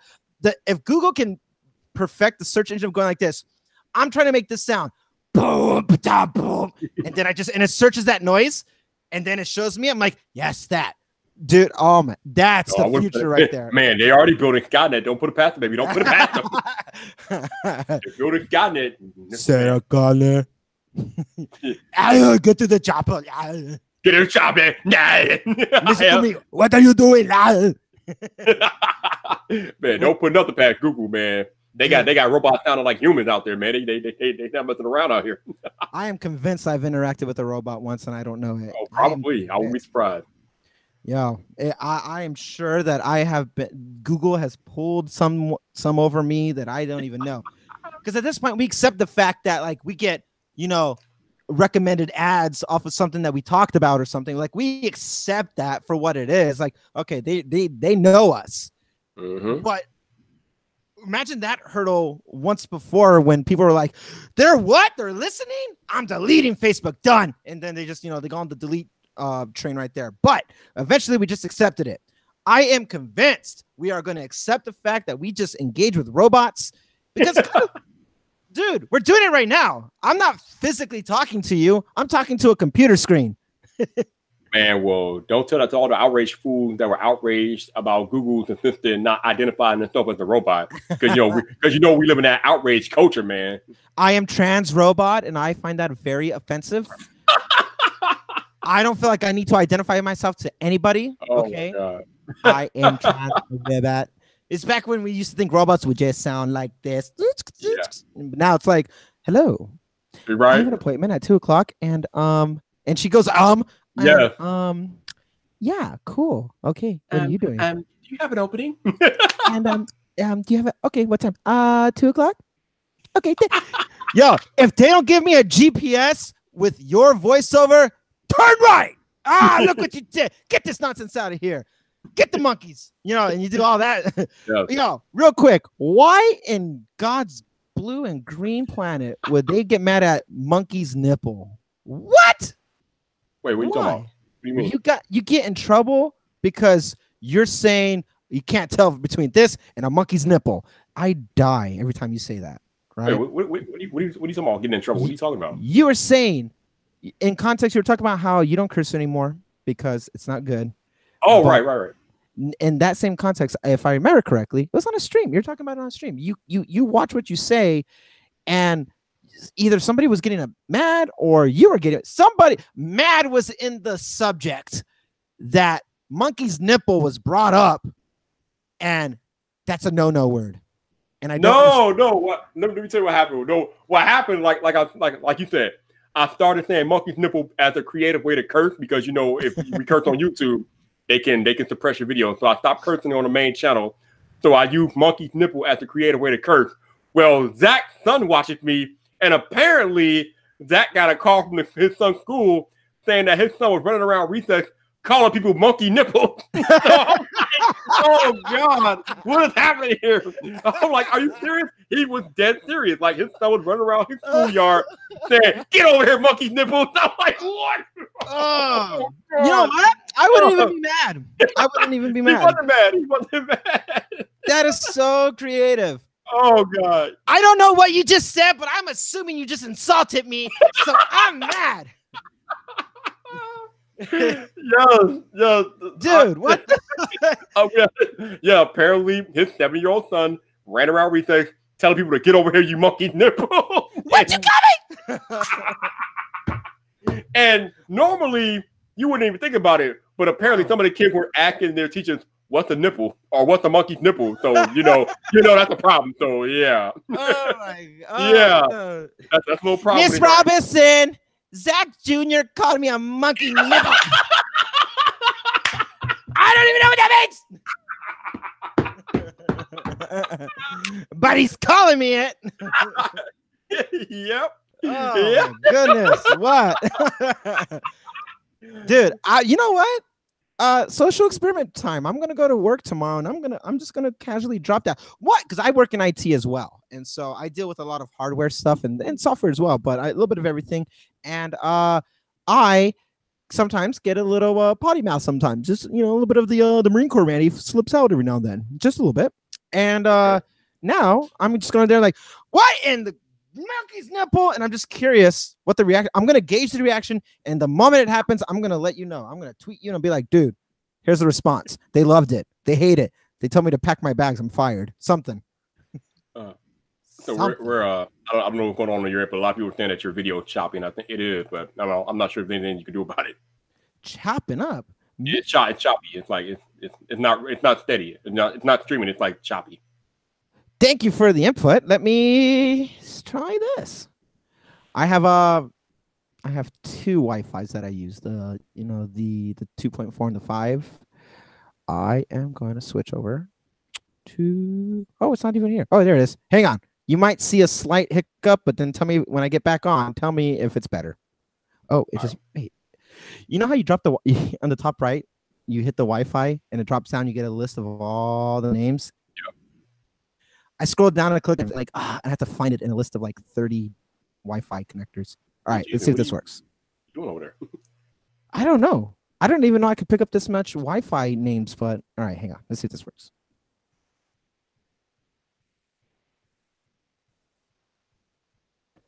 All right. Wait for it. Tell me. Oh, you came in clear. Oh, I can see you. Great. Can you hear me? Can you see me? Am I good? I can see you. Yeah. Is it better? Am I fluid? Am I 60 frames? You know how YouTube doesn't like 60 frames right now. No, you were not fluid. Hang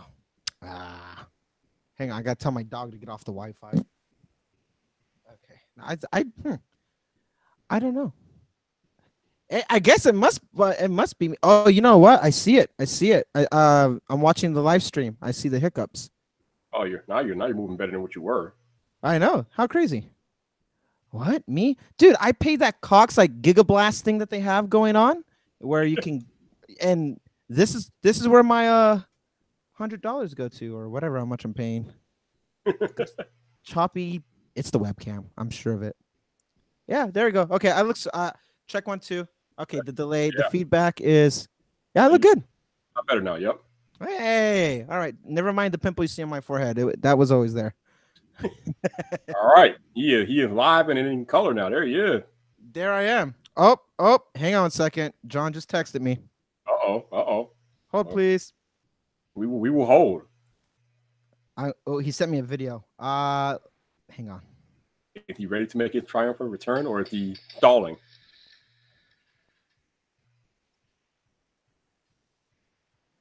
Oh. Oh. Oh. The suspense. Did you hear any of that? Oh, thank God. Oh. I'm sorry. Hang on. Are we gonna wait another day? No. My response is the drooling face emoji. Ooh. Okay. Hang on. That is. I gotta watch that again. You can watch that again. I will. Now that I'm streaming, but hang on. Let me check the. Yeah. Ooh, I look good. Ooh. Yeah. Okay. You are in there now. Ooh. Ooh. Amazing what better Wi-Fi can do for you. Amazing. God. You know what? Let's just repeat the last hour of everything we talked about now that you can actually hear me and see me. I did not know I was on the weaker Wi-Fi. Okay. I heard everything you said perfectly. So I think your video was just choppy AF, but now you're good. I'm gonna show you how many people. 20 people in the chat. Oh, you guys are about to get spoiled again if you are fans of Front Page Tech. Oh, here we go. This is you can't, because the audio is coming from this, you can't hear it. The way this mic is designed is only supposed to pick up. Like if I go over here like this, it's cut. It's gone. Oh, you got a unidirectional mic there. Okay. Yes. So you're not gonna be able to hear the music. Thank God, because I want to surprise everybody with the music. But I'm gonna show you the end card. Okay. Okay. Cool. And here we go. Let me make sure I am in view. I'm just watching the playback on the stream. And here we go.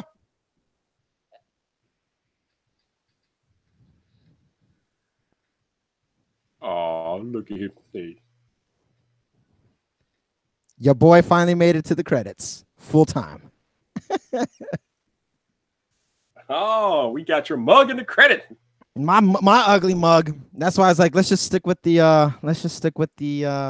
my default avatar that I have for everything, just because it's becoming more distinguished and iconic of sorts. So he showed me what that was. What he's sending me is he's showing me what the outro looks like with the music. He showed me. I've seen the intro. I've seen the main set. I've seen the outro a few times, and they're just finalizing. Yeah, this we did this last year, but nobody really knew. He was still relatively smaller back then, but we have to do a couple test runs on a few things to make sure everything syncs up right. And once we get a good foundation, we'll launch it. If there's hiccups, we'll just fix it tomorrow night, the following night, until it's done right. But a lot of people don't know this.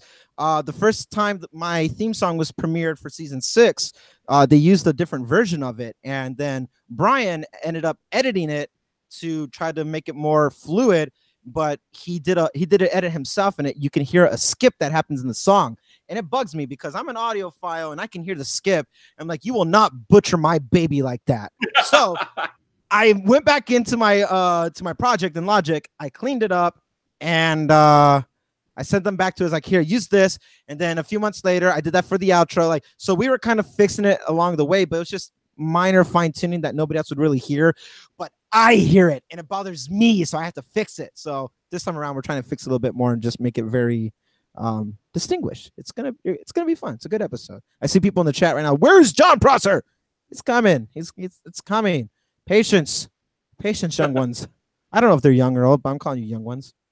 Who else? Look at all these. Still choppy. Oh wait, no, that's past. These are old ones. Awesome. Do you know what time it will be uploaded tonight? I'm hoping. Oh, I lost the bet. I told you 8:30 my time. The only thing that I won from that bet was that he sent me something by then, but that was not what I was hoping for. Dude, nice. But they're done. The episode's done. That means they're just polishing it up. It is coming, guys. It is coming. We'll be lucky if we get it by midnight Central. Yeah. You know what's funny is that, like, I feel spoiled because, like, oh, it's coming tonight between 8 and 9 o'clock Pacific Standard. But then this dude's in Ohio. I'm like, oh man, it's late. Yeah. Oh, I get it. Okay, it's late. And then the people on the East Coast, I know people like Paul Grossclose be staying up mad late sometimes, and then we'll watch the episode. So whatever. Yep. It's So all gravy. so LeBaron wants to know, what instrument do you play? Uh, I play instruments actually. Indeed. I play. I don't want to move my webcam because it's the iMac, but I have 2 guitars. I have a keyboard. I have a piano. I use this baby right here. This is a MIDI keyboard with touch pads and all that nonsense. I use all this for quickie edits and more electronic music. So most of the music that I wrote for this theme song was done on that keyboard. I will put things on the piano as well. I'm a vocalist. I'm an engineer, a producer, all that boring stuff. I do a little bit of everything. And it's not because I like doing it all. It's because I got, just like making YouTube videos, I don't have a team. So it's just me and I have to do it. But it's fun. You get creative control over the whole thing. But if I had a team of more people to help me write the music, the Star Wars theme songs, the Dark Knight theme song, I would go after those guys next if I had a team of musicians to help me make some good soundtracks and scores and stuff. I would make the next Game of Thrones. No doubt, no doubt. We're family now. Can I hear you sing? Can you hear me sing? Okay, I'm gonna sing you the front page tech theme song. Dinklage Peter, Dinklage Peter. If you want to hear me sing, you got to go to Spotify or Apple Music, wherever I actually go. Oh, you're a bass player. Nice. I play bass, but just because I'm not a bass player, but I play it. If you want to hear me sing, you got to look up my band on Spotify, YouTube, Apple Music, all that stuff. Then you can hear me and you can hear my stuff. Otherwise, yeah. So we talked about how you work with John and Drew and all that stuff. But what is Randy Vazquez doing in 2019? What do you got going on? What do you have coming down the pipe? Ooh. That you can talk about anyway. I can talk.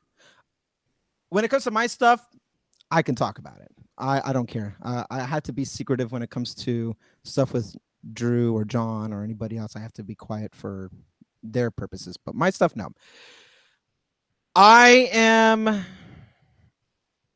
Let me tell you a story. It's the best way I can tell you this. My subscribers mostly have come from Taylosive and from Page, right? Those are a majority of my newer subscribers. I have a few people who were with me before then, but they were just kind of sporadic. My video content used to be more skits, and then me just kind of putting music out there at the time, and then just kind of vlogging. I don't like doing all that stuff on a single channel. I have moved all my music stuff over to my band's page, and now I'm going to make one more move. I'm making one more channel that's going to be called Randy Vazquez Behind the Scenes, or BTS. That's going to be my vlogs and my updates and everything else that's kind of sporadic. And my main channel is going to be commentary going forward. This is from the advice of Mr. Prosser himself.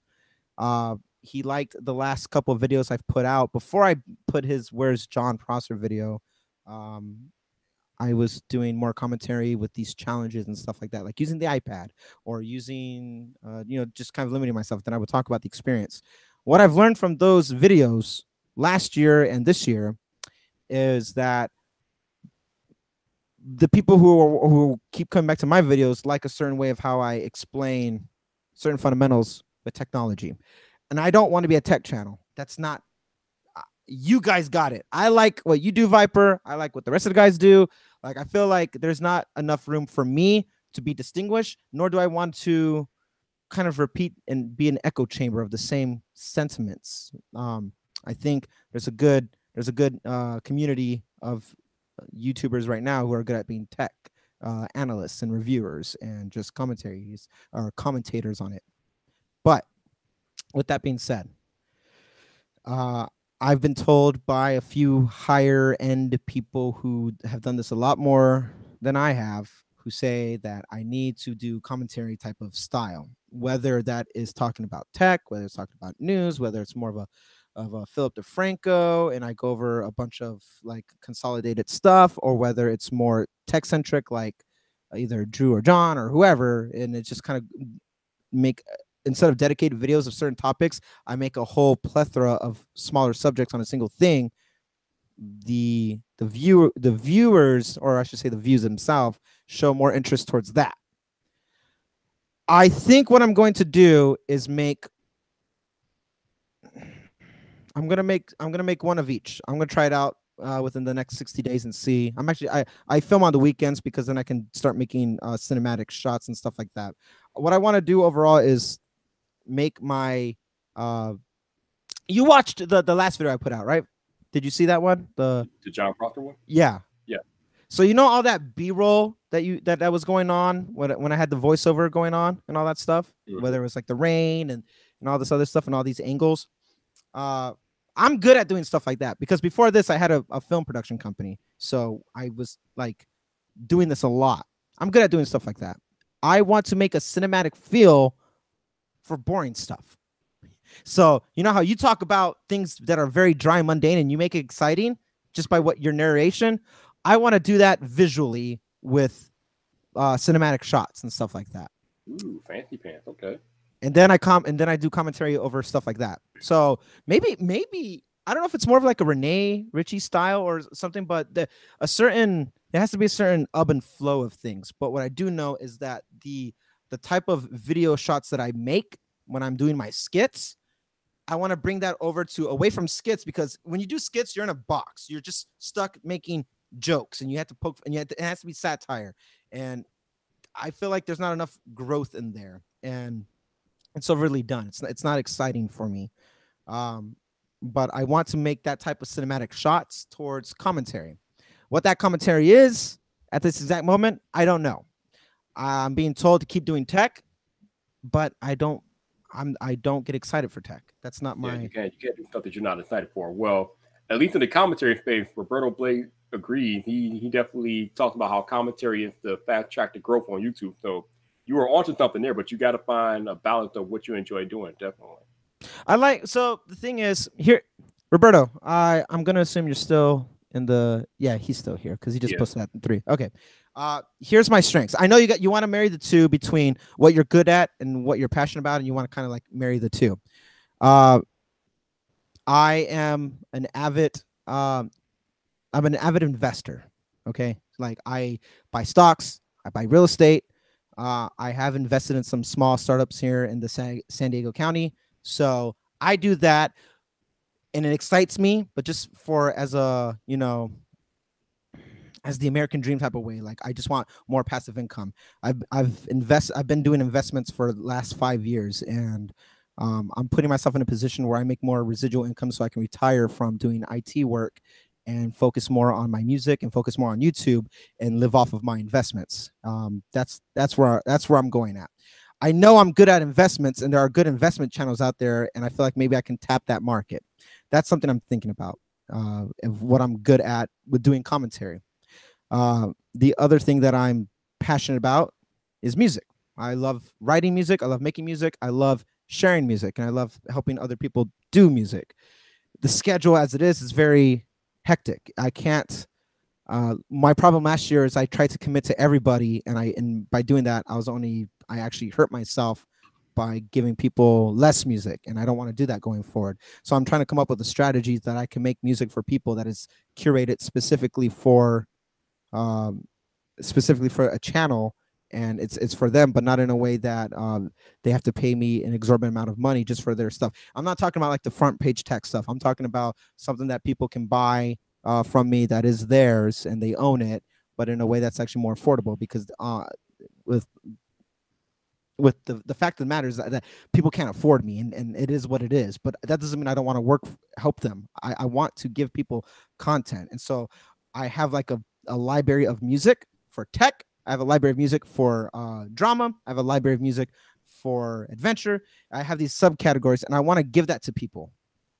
I don't know how I'm going to do that yet, but I want a way to give that, and just maybe, honestly, I might, because I'm not that passionate by it, I might just give it out for free. I don't know yet. I'm working. I haven't worked out the logistics of it because there are copyright stuff involved in that, and so I'm working on that. But music. Randy, are you looking at the chat?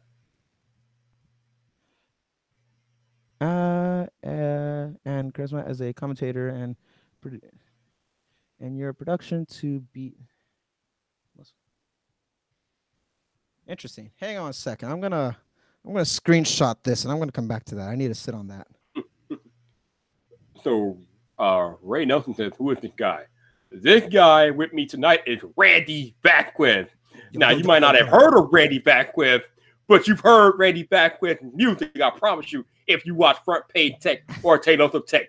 Randy Beckwith is the musical genius behind Front Page Tech and Taylors of Tech. So if you watch either of those channels, then you know what Randy Beckwith is all about, because his music is the music that makes those channels go. Wow, that's what that feels like when people say like, whoa, that's too big of an, that's what that feels like. Holy, oh my God. Wow. Whoa.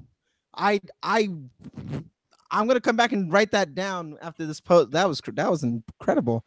Yeah, people are like, who is this guy? You might not have heard of me, but you have heard of me. Yes, you have. There you go.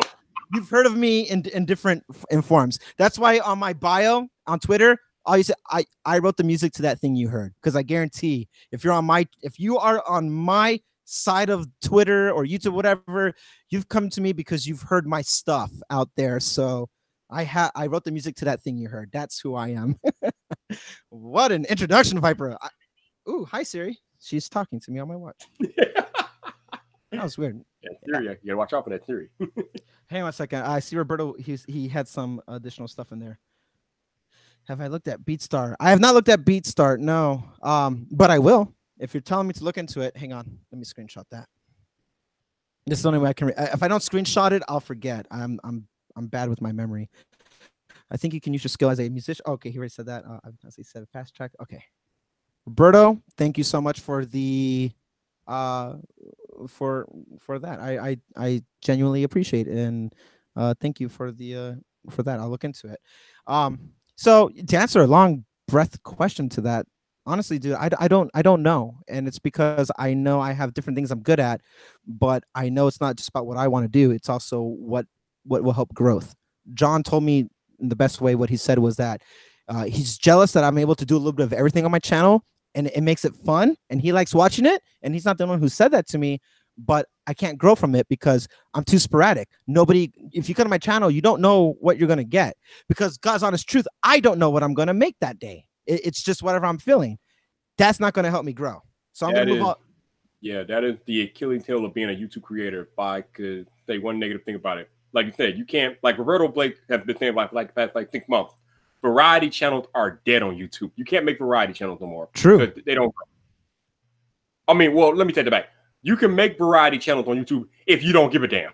Okay. If you don't give a damn about growing, then do whatever the hell you want. But if you give a damn about actually growing an audience, variety channels don't work. Dude, so true. That is the old school mentality back when YouTube was smaller. You could do that. We can't do that anymore.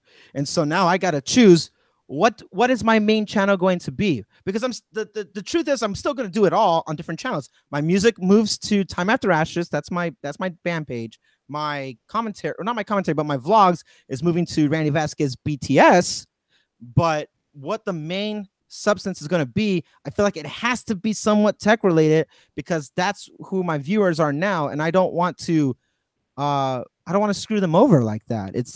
I feel like I owe a sense of responsibility or an obligation to them. No, not particularly, because you're still at a sub count where you can change and pivot and pretty much do whatever you want. Like your sub count is not at a point where you're locked in. You still have time to make the changes that you want to make and go where you want to go. Yeah, you're right. You're right. I know that there are certain people that will follow, and I can change it now before I hit 1,000. My fear is that oh, we got Nick and Sweeney in the chat. What's up, Nick? He said, "Do you, Randy?" Nick says, "Do you?" Hey, Nick actually I was just looking at my phone right now because I just saw your text, Nick. He was like, "You didn't tell me you were on Friday." Well, he didn't say Friday night, but he said you're on. What did he say? I'm butchering. You didn't tell me you're on Viper. You go. Nick is such a good guy. He's a good friend. He's a great friend. I am honored to work with him on the Taylors of Tech podcast, and it's even more of an honor to call him a friend. He is a good support system. He's very level-headed. He thinks very clearly. And I run a lot of my I think out loud to him a lot, and he's a good support system. I think I didn't realize this until like maybe recently, maybe in January, but Nick is literally the glue that has kept the podcast together in sense, because Drew has his focus on with the channel, and I had my focus on with my stuff.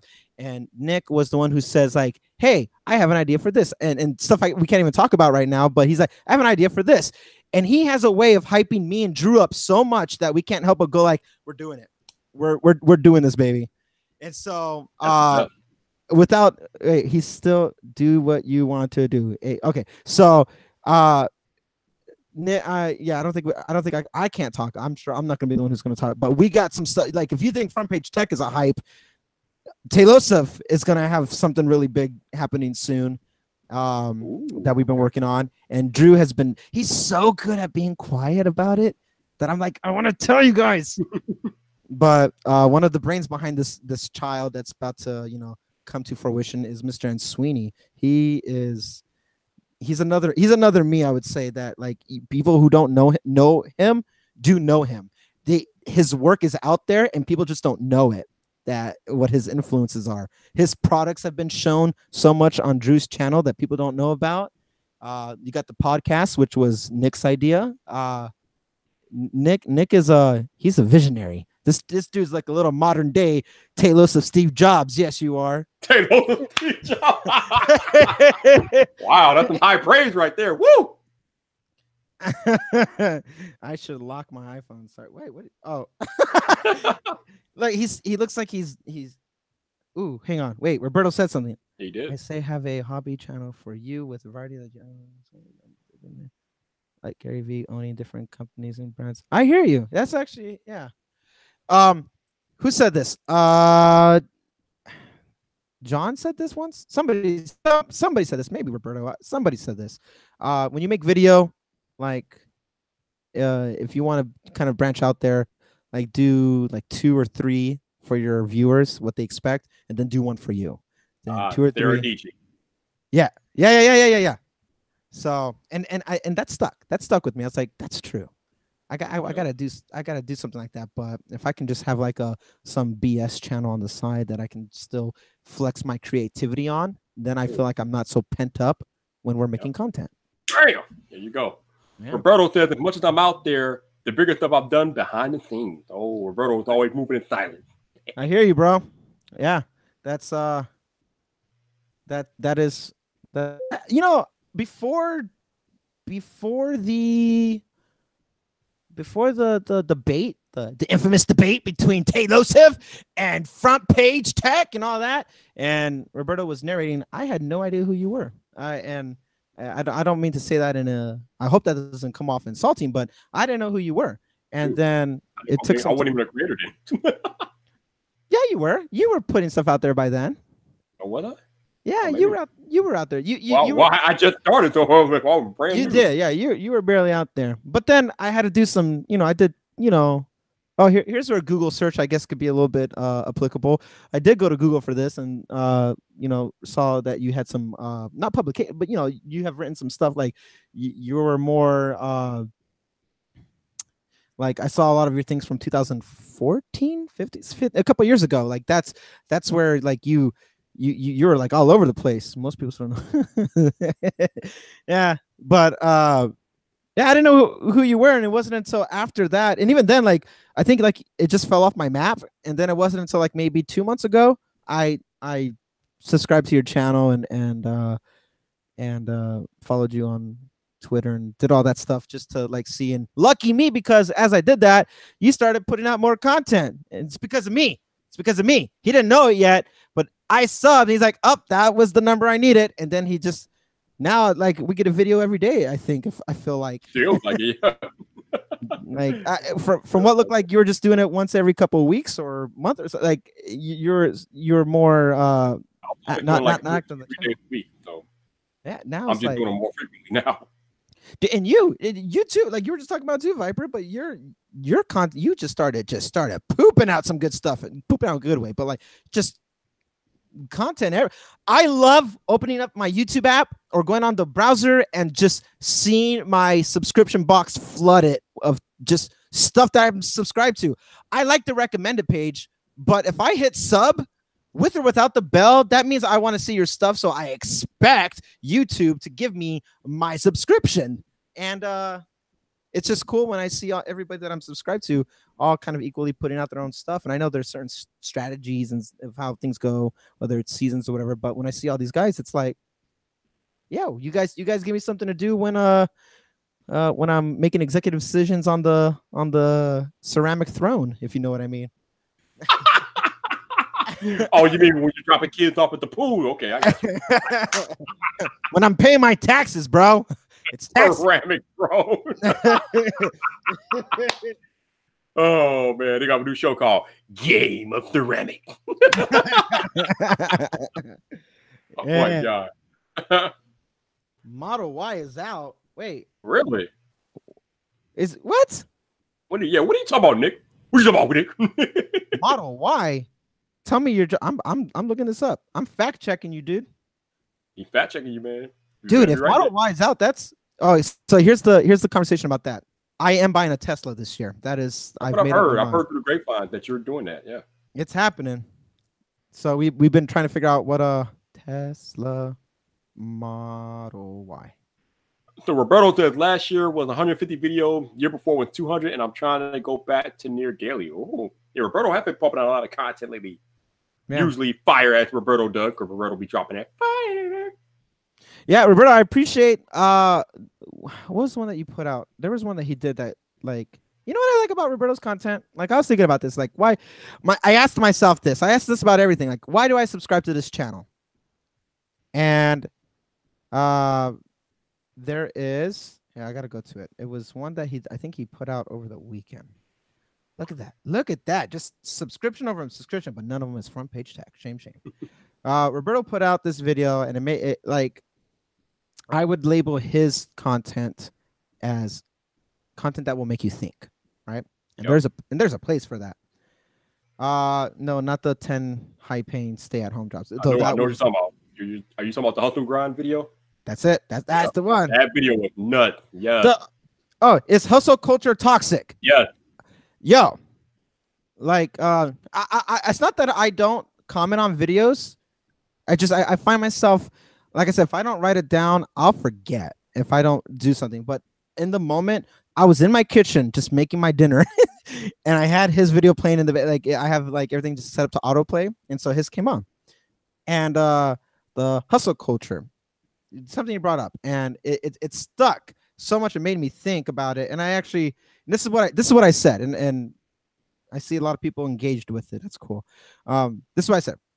You said something that mirrored what I said for the last 7 years. I can't fail. I like literally I have no home to go back to, and this is true.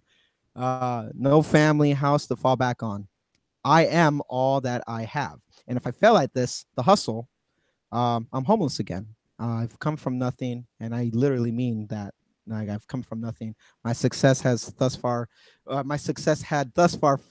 is all from my grind. So there's no like hustle fatigue or anything like that for me. Like, because I can't afford to have it any other way. I'm a product of my own success, and because it made me think about. I had to stop and reflect about how far I've come.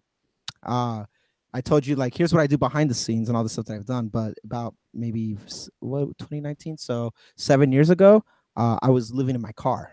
Okay. Like I hit, like I had nothing. I just freshly got out of the Marines, and I was a bit disoriented, and life was just kind of different back then. I was living in my car for 2 months, and I had to, go to the gyms to take a shower and brush my teeth and find a way to get by. And it was a very uncomfortable experience, but that experience woke me up. And I told myself I will never be put in this position again. And since then, even though my products are just kind of residual stuff on other people's YouTube channels, my involvement in YouTube is what has helped me get another source of income. That has helped me tremendously, and I'm thankful for that, as well as trying to just then be smart with money and just grind. And there's more than one way that you grind at life. It's not just, making content. It's whether you're trying to save for something, whether you're trying to be a better person in your relationships and stuff like that. There are different grinding factors that's universal to everybody. And there is this, I understand the sentiment of people saying that they get like, oh, I'm burnt out on the grind. But these are the same people. What Roberto said when it's stuck is that like these are the same people who can afford to fail. But there are some things in life, and they're in different categories for all of us, that you can't afford to fail. Maybe the most common one is that you can't fail at your job because then you're jobless. And then stuff changes, right? But it's, and for a lot of people, YouTube is their job. And so they have to grind at that. But I also look at it from the perspective of like, I have to grind in my personal relationships daily, not when it's convenient for me, but daily. And I have to be active about it. I have to be cognitive about it. I have to have better time management. For me, it's all about time management. When it comes to, I have to stay up for 48 hours to make John's music because I have no option. Like, that's it. I have to do it. I have to stay up, and at the same time while doing all that, stay up in the morning right after I've been up all night and spend my morning. I live with my girlfriend. We have a condo together, so I have to make sure I spend my time with her before she goes to work, because if I don't, then I'm not, watering that plant, that flower. And there's a grind in that too. I have to make effort for all that stuff. I have to make effort to catch Friday Night Vibe if I want to catch it, which I try to every Friday. But I have to make effort for all this stuff. I have to make effort for my podcast. If I can't just be like, hey Nick, if you're still in the chat, I have to I don't feel like making an episode today, because that's not how it works. Like now I work with these guys and I'm letting people down by doing it. We have to make certain efforts. You can't really afford to fail. Now, I was extreme about saying that I could become homeless, but in other aspects, if I choose not to do it, I lose all credibility. No one will hire me again to be a musician. No one will hire me to be an audio engineer or a producer. No one will rely on me for anything, because I'll be a flake. I'll be labeled as a flake, and that you can't shake. That now you own that, and then that's who. And I don't want that. So there are a lot of things in life that we just have to grind at, and there is no hustling is, don't burn yourself out, because then you're gonna, it's not gonna be healthy. It's like you have to have better time management. At the end of the day, time management. Viper, I remember when you would do 8 to 10 hour streams back on your original channel, just so we could try to get those hour counts logged in there. You remember Yep. that? Yeah. Like, there's a grind, man. And what, did it kill you? No, here you are. That was not intentional. But for what it is, what I'm saying is that, like, you were on there forever. I'm like, let me go on to make sure the dude's not dead. Okay, he's breathing. I go to bed, I wake up, and you're still on. Good. Oh my. I had a little hope from a third Roberto, but you know how that go. Yeah. Dude, you were crushing it. So that grind, either you got it or you don't. It separates the boys from the men, I'll tell you that much. Or, children from the people, ladies. Sorry, I don't mean to be so gender exclusive, but it tells you who's willing to play, who's willing to step up, and who's gonna just roll over and just take the easy way out and be like, I don't feel like doing it. It's easy to give up, but some people can't afford it. Oh, like you said, you got to do what you got to do. Like when you are your only, when you're your only reliance, when you are the only one that's taking care of you, you got to do what you got to do. Like Roberto said, there's no failure. Failure is not an option. That is true. You got to grind for you, and if you don't grind for you, nobody grinding for you. That's it. Yeah, if you can't wake up, here's something that stuck to me like years ago. Somebody I used to watch on YouTube. If you don't care about the quality of your product, how are they gonna care? You know what I mean? Like if you don't have an interest in what you do, how can you expect them to care for your stuff? And that can go for your YouTube videos, that can go for your merchandise, that can go for literally anything. I remember somebody saying back in the day that if you can't watch your YouTube videos, how do you expect anybody else to watch your YouTube video? True that. That's very true, man. Damn. Oh, ooh. Hang on. I neglected hang on. As much as you can't neglect the chat. Roberto, we will drop a few bars. You can't neglect the chat. And we got a JZC Tech just up to you, Rand. You got new stuff. Hey, sweet. Thank you. Oh, Nick said the Model Y was clickbait. Oh, that's evil. Oh, oh. And the midden dad is enjoying listening to Roberto Blake. Roberto Blake is a gift, man. Y'all don't even understand how good y'all have it. Let me tell y'all about Roberto, man. Here's this dude that has his own six-figure business, his own YouTube channel. He has his own podcast. And week after week, he comes on my channel and live streams and chat and drop fire all the time. Like, that's not something he has to do. He's not obligated to keep coming back to my channel and live stream, but he does because he wants to. And I'm glad and thankful for him. But Roberto's a busy mofo, man. He got his own stuff going on, but he keep coming back and keep dropping knowledge and power, and it's amazing, man. Pay it forward. Yeah, got to. You know, got to. This is not an industry where in order for you to succeed, others have to fail. I would argue it's the other way around. In order for you to succeed, others have to succeed too. I truly believe, even though YouTube, like it's all about your content, but I think YouTube is completely a community of creators that actually help drive the platform. And so, absolutely. You can't do it on your own. So what good is it holding all the cards to your chest, so you can be because you'll get left behind, because people tend to follow the flock where there's a thriving community, not the person who's like, I know what the secret is and I'm not going to tell you. What does that doesn't benefit anybody. And if you think that it benefits you, then, and if that gets out that that's somebody was holding on to some information, now it just makes you look like an ass. And then at that point, like, nobody wants to participate in that. So a thriving community is it's all about. That's what it's all about. Oh, look, Roberto dropping more fire. He says, my greatest success is the people I've elevated to surpass me. Wow. Woo! That's fire, man. That's fire. This is a real question. Who have you worked with beforehand? Mr. Blake. Who is Prosser one of your guys? And that's a genuine question. I don't know. Dude, so Roberto Blake can start dropping names of people we work with a lot of people. Yeah. I'm curious who like here's my success page almost, but in a sense I know it's not like it's not binary, it's not one or the other. I know there's a collaborative factor in there. And I know there was a podcast or something that John did a few years ago talking about how to be successful on YouTube more or less, and that was on your video. I remember seeing that. See, yeah, I watched that video and I didn't know that was Roberto. I didn't know who he was. Like I just didn't know who he was. Yeah, that was a video and a podcast. John and Roberto had like a 2-hour chat. I remember that. Yo, that's some Joe Rogan numbers right there. No doubt.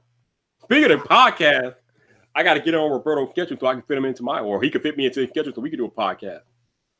¿Por qué no dos? Just do both. Why not? Why not do both of them at the same time? Ooh, no, that would be boring. Then there's no incentive. But that's why people like podcasts. I think that's what it is. There's an innate ability to collaborate with people in a way that doesn't require much production. You know what I mean? Hey, you got a working mic? I got a working mic. Let's do this. And then Christina and James are still watching. Okay, what's up? Got the Reds out there chilling. What's up, man?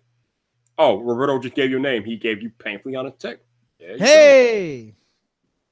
Yeah, man. Jason's big now. He wasn't big only a few months ago, but then he got Roberto and boom! Tech's so honest it hurts.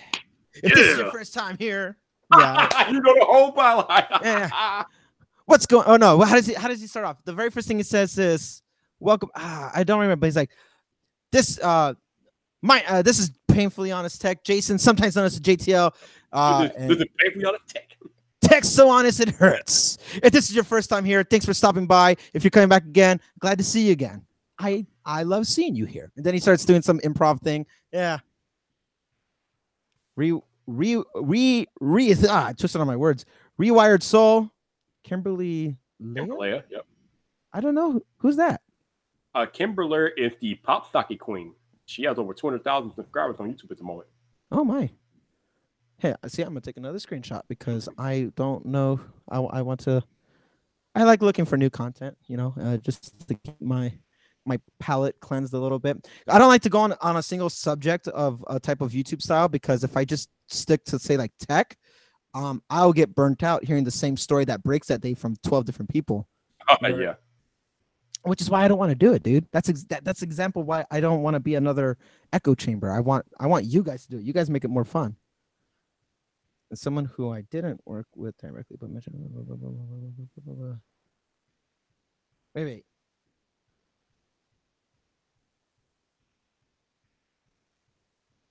Oh, okay, I gotcha. Yeah, cool. Feed you, Mike. I saved that one too, because I don't know who that is, but I'll look it up. Roberto's the man, dude. Roberto's the man. Yeah, I think the third eye wokeness happened when about like how elevating other people. For me, directly when I saw John start doing that creative awesome or creative awesomeness and seeing people, submit their. I remember you submitted like 3 videos and the first 2 got like rejected or something. You're like, all right, that's it. I am taking the gloves off. No, I submitted. I submitted 1 video, or whatever, and I like the moment he announced that he was doing it, I submitted a video, so I wanted to be the very first person in there. I was like, okay, I get it. And then like I got passed over. I'm like, all right, dude, okay. And then I was looking at the entries that did get it. I'm like, all right, so that's what we on, okay. So I just went last level with it. There you go. I remember seeing your tweet. You're like, okay, you want me to? You said something along the lines of like, this next. You tweeted him, and you're like, this one's going to be different from the other ones. You will pick mine. Like there was a sense of confidence. I remember coming like, this is the one. Stand back. I'm taking the gloves off with this one. And you submit. I don't know what the submission was. I wish I could see it because whatever it was, like that Friday, like it was nothing or whenever. Yeah, it was Friday. He did it. He replaced it and put somebody out there. And I was like, oh, look at Viper getting it. Look at you. That was good times. Humble beginnings, man. That's so cool seeing that stuff happen. I think he'll keep doing that for elevating the platform for other people because it's a cool way to give back. And what a selfless way, like, hey, this is a $500 ad slot, and you know what? You're worth that much to me. That's legit. Like at the end of the day, it kind of got on my nerves by when people tried to like act like he had an ulterior motive to do that. I'm like, no, he didn't ask them for anything. He just felt like promoting other creators, and that's all it was. That's it. I'm working on this concept. I'm gonna make like an abstract video about this, kind of like what I did with the John Prosser thing. I'm working on this concept for trolls. I'm working out this idea because wait, hear me out. Because I think about what you just said and how that I remember seeing that like, oh no, John is doing this for ulterior motives, and then you're just trying to get high name people on your stream, and then I get people yelling at me. If it's universal, we all get attacked on it, whether it's on Twitter or YouTube or whatever, and it makes me think: do they actually believe what they're saying, or are they just trying to provoke a reaction? And that's a genuine question. That's a philosophical question. I don't have the answer for it because I'm not a troll, but I think they don't believe what they're saying. I think they're screwing with us. Well, Roberto said forced negativity is a thing. Yeah, there's so many people who are trying way too hard. Yeah, is it like what? When I see these dummy accounts be made and then they use it strictly to attack you, I have a front porch whatever person that I ended up having. I don't like blocking people on Twitter just because it's not my style. Some people I had to do, and this guy was just like harassing, like it was a legit harassment that was going on. And I'm like, at what point are these guys actually like that? I know they're looking for a reaction. That much is for sure. But do they believe what they're saying? No, you're now in the pocket of this person because he helped you. Now you owe him one.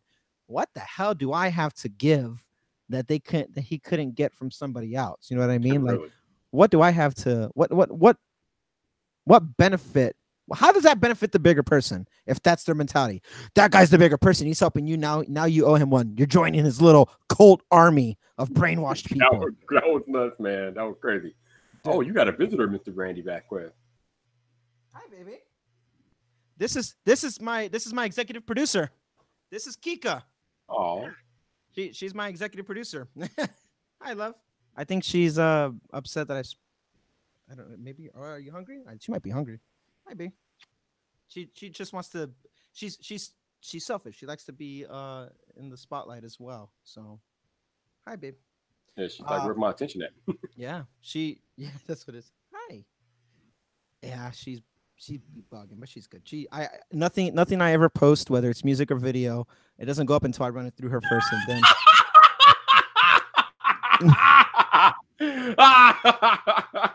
what? Yo, John, welcome to my world. Prosser, welcome to my world. He got demonetized. Oh wait. Oh, that's funny. Oh man. Yeah. Yeah.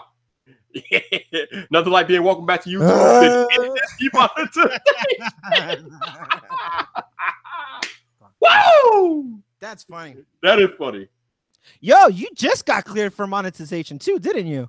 Back in December. Yep. How's that treating you? How much do you get flagged? Why do you get flagged? Not. I've been flagged like twice now for stupid stuff in the titles and stuff that doesn't even make sense. I end up fighting it. They end up reversing it. It's a vicious cycle. It's crazy, man. Do you have any source of other sources of income besides affiliate links? Besides my regular everyday job, not really. No. No. I'm talking in the YouTube community in that field. No, dude. I just got the little pennies on a dollar I make from ad revenue. Right. And in the buy me a coffee link when people decide to donate, which is not that often, but sometimes. So, dude, that's exactly why I'm buying the head. I want to buy the headset through your link because it's, a little goes a long way. And God's honest truth, I would not known about the headphones if it wasn't for you. So, I'm not it's no bone off my back, I appreciate it, man. No doubt. So I probably don't. I kind of stuck with the affiliate link stuff. I don't really promote it as much as I probably should, but gotta get better at that. Oh yeah. For Rifle Brothers, I got merch, so I made a little money off merch. Oh, there you go. Get some of that immediately. I love that. However you decided like that was gonna be a thing, I'm so glad that you did that. When it's such in a hurry that you gotta butcher a 4-syllable word because you're like, nope, there's not enough time to use there's not enough time in my me being excited to use immediately. That's a 5-syllable word. Like, no, not enough time. Not immediately. That's too long of a word. We don't got the time. Immediately. Like, I love that. That was gold. The funny thing is, LeBaron pointed me to a video where somebody actually used that word the other day. I'm like, what? Yeah, man, that's cool. Look at you, monkey's nipples, and immediately, like you're just creating your own little world of viperisms. Kind of, yeah. So let's see. What are your thoughts on Patreon then? How come you don't use Patreon as another source? Because I don't really have time to create Patreon only content. I got enough stuff going on in my life. Between videos and live streams and podcasts, I don't have time to be messing with Patreon like that. So you would only use Patreon for exclusive videos? I don't know. That's what most people use it for. I don't really know too much about it as far as other than the fact that people can support you monthly and things like that. And I know creators offer exclusive content on there, but other than that, I don't know too much about it. I think a way that I've seen it. Here's what I'm struggling with. You're right that there's some exclusivity that comes with it. You can make that a thing. Some people, depending on the tier, like I know that some people, whether it's let me back up a second. The buy me a coffee link, that's just another like super chat, so to say, right? Right. So I guess my real question is, because I haven't used Patreon before, I don't know how much of a cut do they take from your portion? Because at the end of the day, I'm looking at like what's your return on investment on that? What's your ROI when it comes to using these links? How much are you actually getting from Patreon as opposed to buy me a coffee or as opposed to a super chat? You know what I mean? Patreon and buy me a coffee are pretty much the same. Well, super chat, YouTube takes 30%. So you don't. Yeah, they are you going to defend that? Are you going to defend that 30%? I could, but no, I'm not going to. But but it's fine when Apple does it. Okay. We saw two different things here, but it's almost kind of the same, but not quite the same. But it's kind of the same. But yeah. But the other thing is that I think I know Buy Me a Coffee takes like 95%, and I think Patreon takes like 90 or 95. Buy Me a Coffee takes 5%, and Patreon takes I think 5 or 10%. So you get most of the stuff you make up with those. They don't take too much. Okay. Well, I'm just I'm interested to know. I think so. Your best would you say right now as of today your best bet of additional income besides the pennies to the dollar ads and stuff like that would be your affiliate links then? Would that be a fair If I actually use them correctly, probably. But I like Roberto said, I think the easiest way for a small creator to make money is merch. Teespring? Teespring is the hey, oh, heavy. Teespring is legit. Now, wait, question. You because yours is through Teespring, right? Is the material like printed on, or is it actually in the material? You know what I mean? I believe it's printed on. I believe. So, like after a certain amount of time, it'll start to peel off. Yeah, I don't. I don't know. I'm not sure. Okay. I mean, I'm not sure. I can't answer that honestly for you. All right. I'm interested because I'm looking at there's something I'm thinking out loud at this point, but there's a local shirt company here that I was thinking about using because they actually have like the design in the stitched in the cotton and stuff like that. So it's not like once you through the cycle, it's going to eventually start to peel off. It's more like part of the shirt, and they're pretty expensive. And I was thinking about using them, but I was like, that's an expensive shirt or sweater or whatever you want to be, and I don't know what the threshold people are willing to pay for people, big or small. Well, I'm sure it works more for big people, but for smaller people, like I don't know. But you can set the pricing so you don't have to like have it like you don't have to charge whatever the default is. You can set it to whatever you want. Well, within reason. Right. Like I think Drew charges like on the dollar, so he doesn't make anything off his merch. Oh, well, that's unfortunate. Huh. Interesting. That is an interesting strategy. I don't know how he's going to succeed off of it, but hey. Yeah, I don't think he trying to succeed per se. I think he just wants to get merch in as many people's hands who wants it as possible. Bro, his merch objectively is better than the Apple campus's merch. When we went to the spaceship, the shuttle, it sucked, man. It sucked. I don't know if Nick is still in the chat, but he can contest this. Like it sucked. Drew's Apple merch is better than Apple's Apple merch. I'm not surprised. It's crazy. Like when you're how has this guy not been invited to WWDC yet? Oh, Nick is in the chat. He says true that, Randy. There you go. Oh, hey, cool. Yeah, I don't know how he's not been invited yet. Because more importantly, if he gets invited, that means I get invited, and I need my Apple.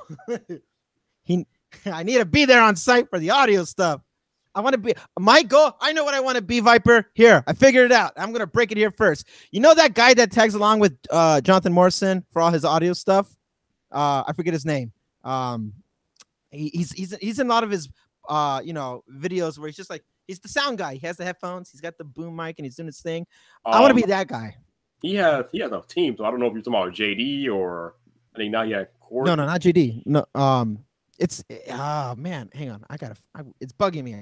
You know who it is. We all know who it is. Probably, yeah. I don't know. I don't know off the top of my head though. But he has a few people on his team. Yeah. I forget who else he has on the team. Once I see it, I'll bring it up. But anyway, he's. I want to be that guy. He gets to go to all the cool press release, and all he does is just like record audio. That's like people think it's like, oh wow, it's so much intricacies on how to compress and EQ audio. Me, like that's such a cake job. I just sit there and just listen to people, and I'm just holding the mic like this. I just go like this. Okay. All right. Cool. All right. I think we got the take. That's good. And then that's it. And if it doesn't work, then you do it in voiceover afterwards, and then there you go. That's a relaxing job. You get to people watch a lot. I like people watching. Yeah, I need to get with you about trying to figure out how to edit audio at some point. I will help you out, man. Just whatever you're having a hiccup for, I'm pretty sure I have an answer for it, and I can help you out with that. And I've never tried to edit audio in my life though. It's not honestly, bro, and I'm not saying this in a condescending way or anything. It's not that hard. It's just a matter of knowing what you need to look for, because there is a visual element to the audio stuff, ironically, but I'm confident you can mix this stuff in GarageBand, a free software, right? You don't need to buy the expensive stuff. But if you have Logic, then more power to it. You're just gonna have more tools at your hand. But once you get the fundamentals down, it's easy. It's just one more step you have to do, but you can make these presets to like, oh, just drop this over the audio, and you're good. Ooh, hey, I see Zach.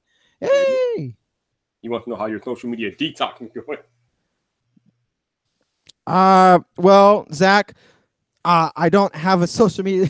The moment John brought me off of my break to get back to work, I needed to be the hype train, and I needed to get back to that. So, it's over. Break is over with. I know. I'm going back once it posts and everything's good, and we handle the first wave of people that's like, this is great or this sucks or whatever. After that's done, and I'm done smacking these trolls around, I'll go away again. Yeah. Shout out to Zachary Easley. He said he just brought some Viper merch. Appreciate you, dude. Thank you. Sweet. Look at that. Blame John. He goes, oh sure, blame John. Yeah, man. I didn't know it was coming back Wednesday because I was off of Twitter. You guys apparently knew this, or at least people on Twitter knew it was coming back Wednesday. I had no idea. He put a code up on his community page, and people deciphered the code, and that's what we got. Dude, I'm not even on YouTube right now. Like, I'm literally jumped on today just to do this because I wanted to talk with you. Why not? You know, I'm not even on YouTube right now. Everything has been done via text messages between me and John. I did not know. He was like, "Hey, no, Wednesday is the day." And I'm like, "Oh crap! I thought I had until this weekend." Yeah, Zach, today is Wednesday, and apparently we are awaiting a front page tech episode at any moment here, apparently. So I don't know. And when it happens, you know what it is? That's going to be my cue. That's going to be my cue to go because I got to go. Actually, I probably. Oh, wait a minute. Oh, we're at 95% processing. We're almost there, you all. Front page tech is 95% process. We're almost there. Hang in there. It's coming, y'all. It's coming. Oh yeah, it is Thursday on the East Coast. Well, it is what it is. We're getting a front page tech episode in a few minutes, so don't worry. It's still tonight. It doesn't matter what the date is. It's tonight. That's right. It's tonight. It's happening tonight. Tonight. Hit my Twitter. Yes.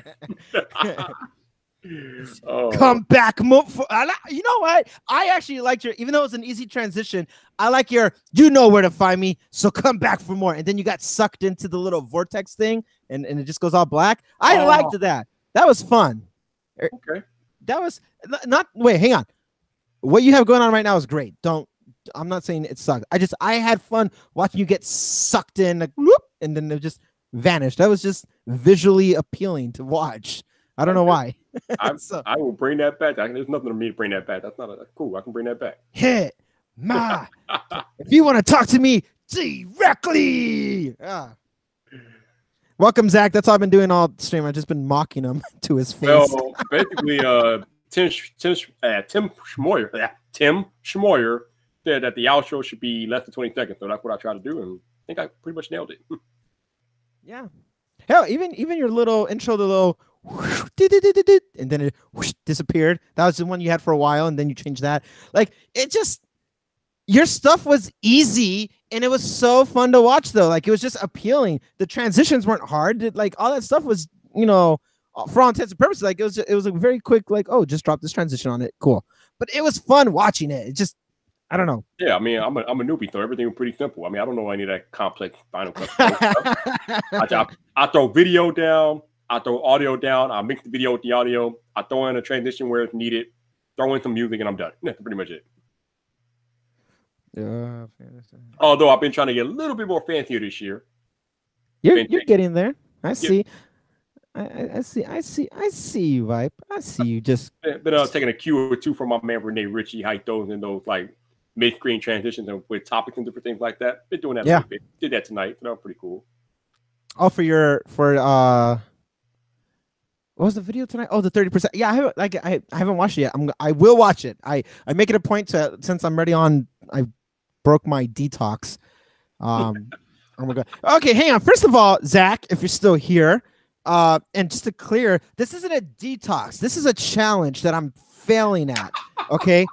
It's not a detox. Let me explain. Okay, I'm gonna create. Oh, we're live. It's live. Oh, We're live. It's back. It's back, baby. Front page check has returned. Yes. Woo! What are we doing here? It doesn't matter what I have to say now. That's it. It's over with. It's dropped. It's out there. It's done. It's live, baby. Woo! All right, just like that. Just like that. like that. And The John's been texting prodigal me too, and I'm son ignoring has- him. The prodigal son has returned to YouTube. Damn, it's there. All There. right. I think that's my cue, man. I think I'm gonna take my exit now. I think that both are cues, man. Thank you for having me. This has been fun. No doubt. Thank you for coming on, man. All right, we'll be sure to do this again soon. And everybody in the chat, I'll talk to you guys later as well. Yeah. And for those of y'all watching, thank you for tuning in tonight. Be sure to come back on Friday night because you all know what happens on Friday night. But until the next time, Ooh, it's do your it. boy Viper. Whoa, wait, what was that? No, I said do it. I can't wait. I'm excited. I'm just watching it live. You watching it live. I'm so excited. Here we go. But until the next time, it's your boy Viper, the man about tech. You know where to find me. So come back for more. For more! Woo! Woo, baby! Yeah! Randy, mess me up. Blame Randy. We out of here.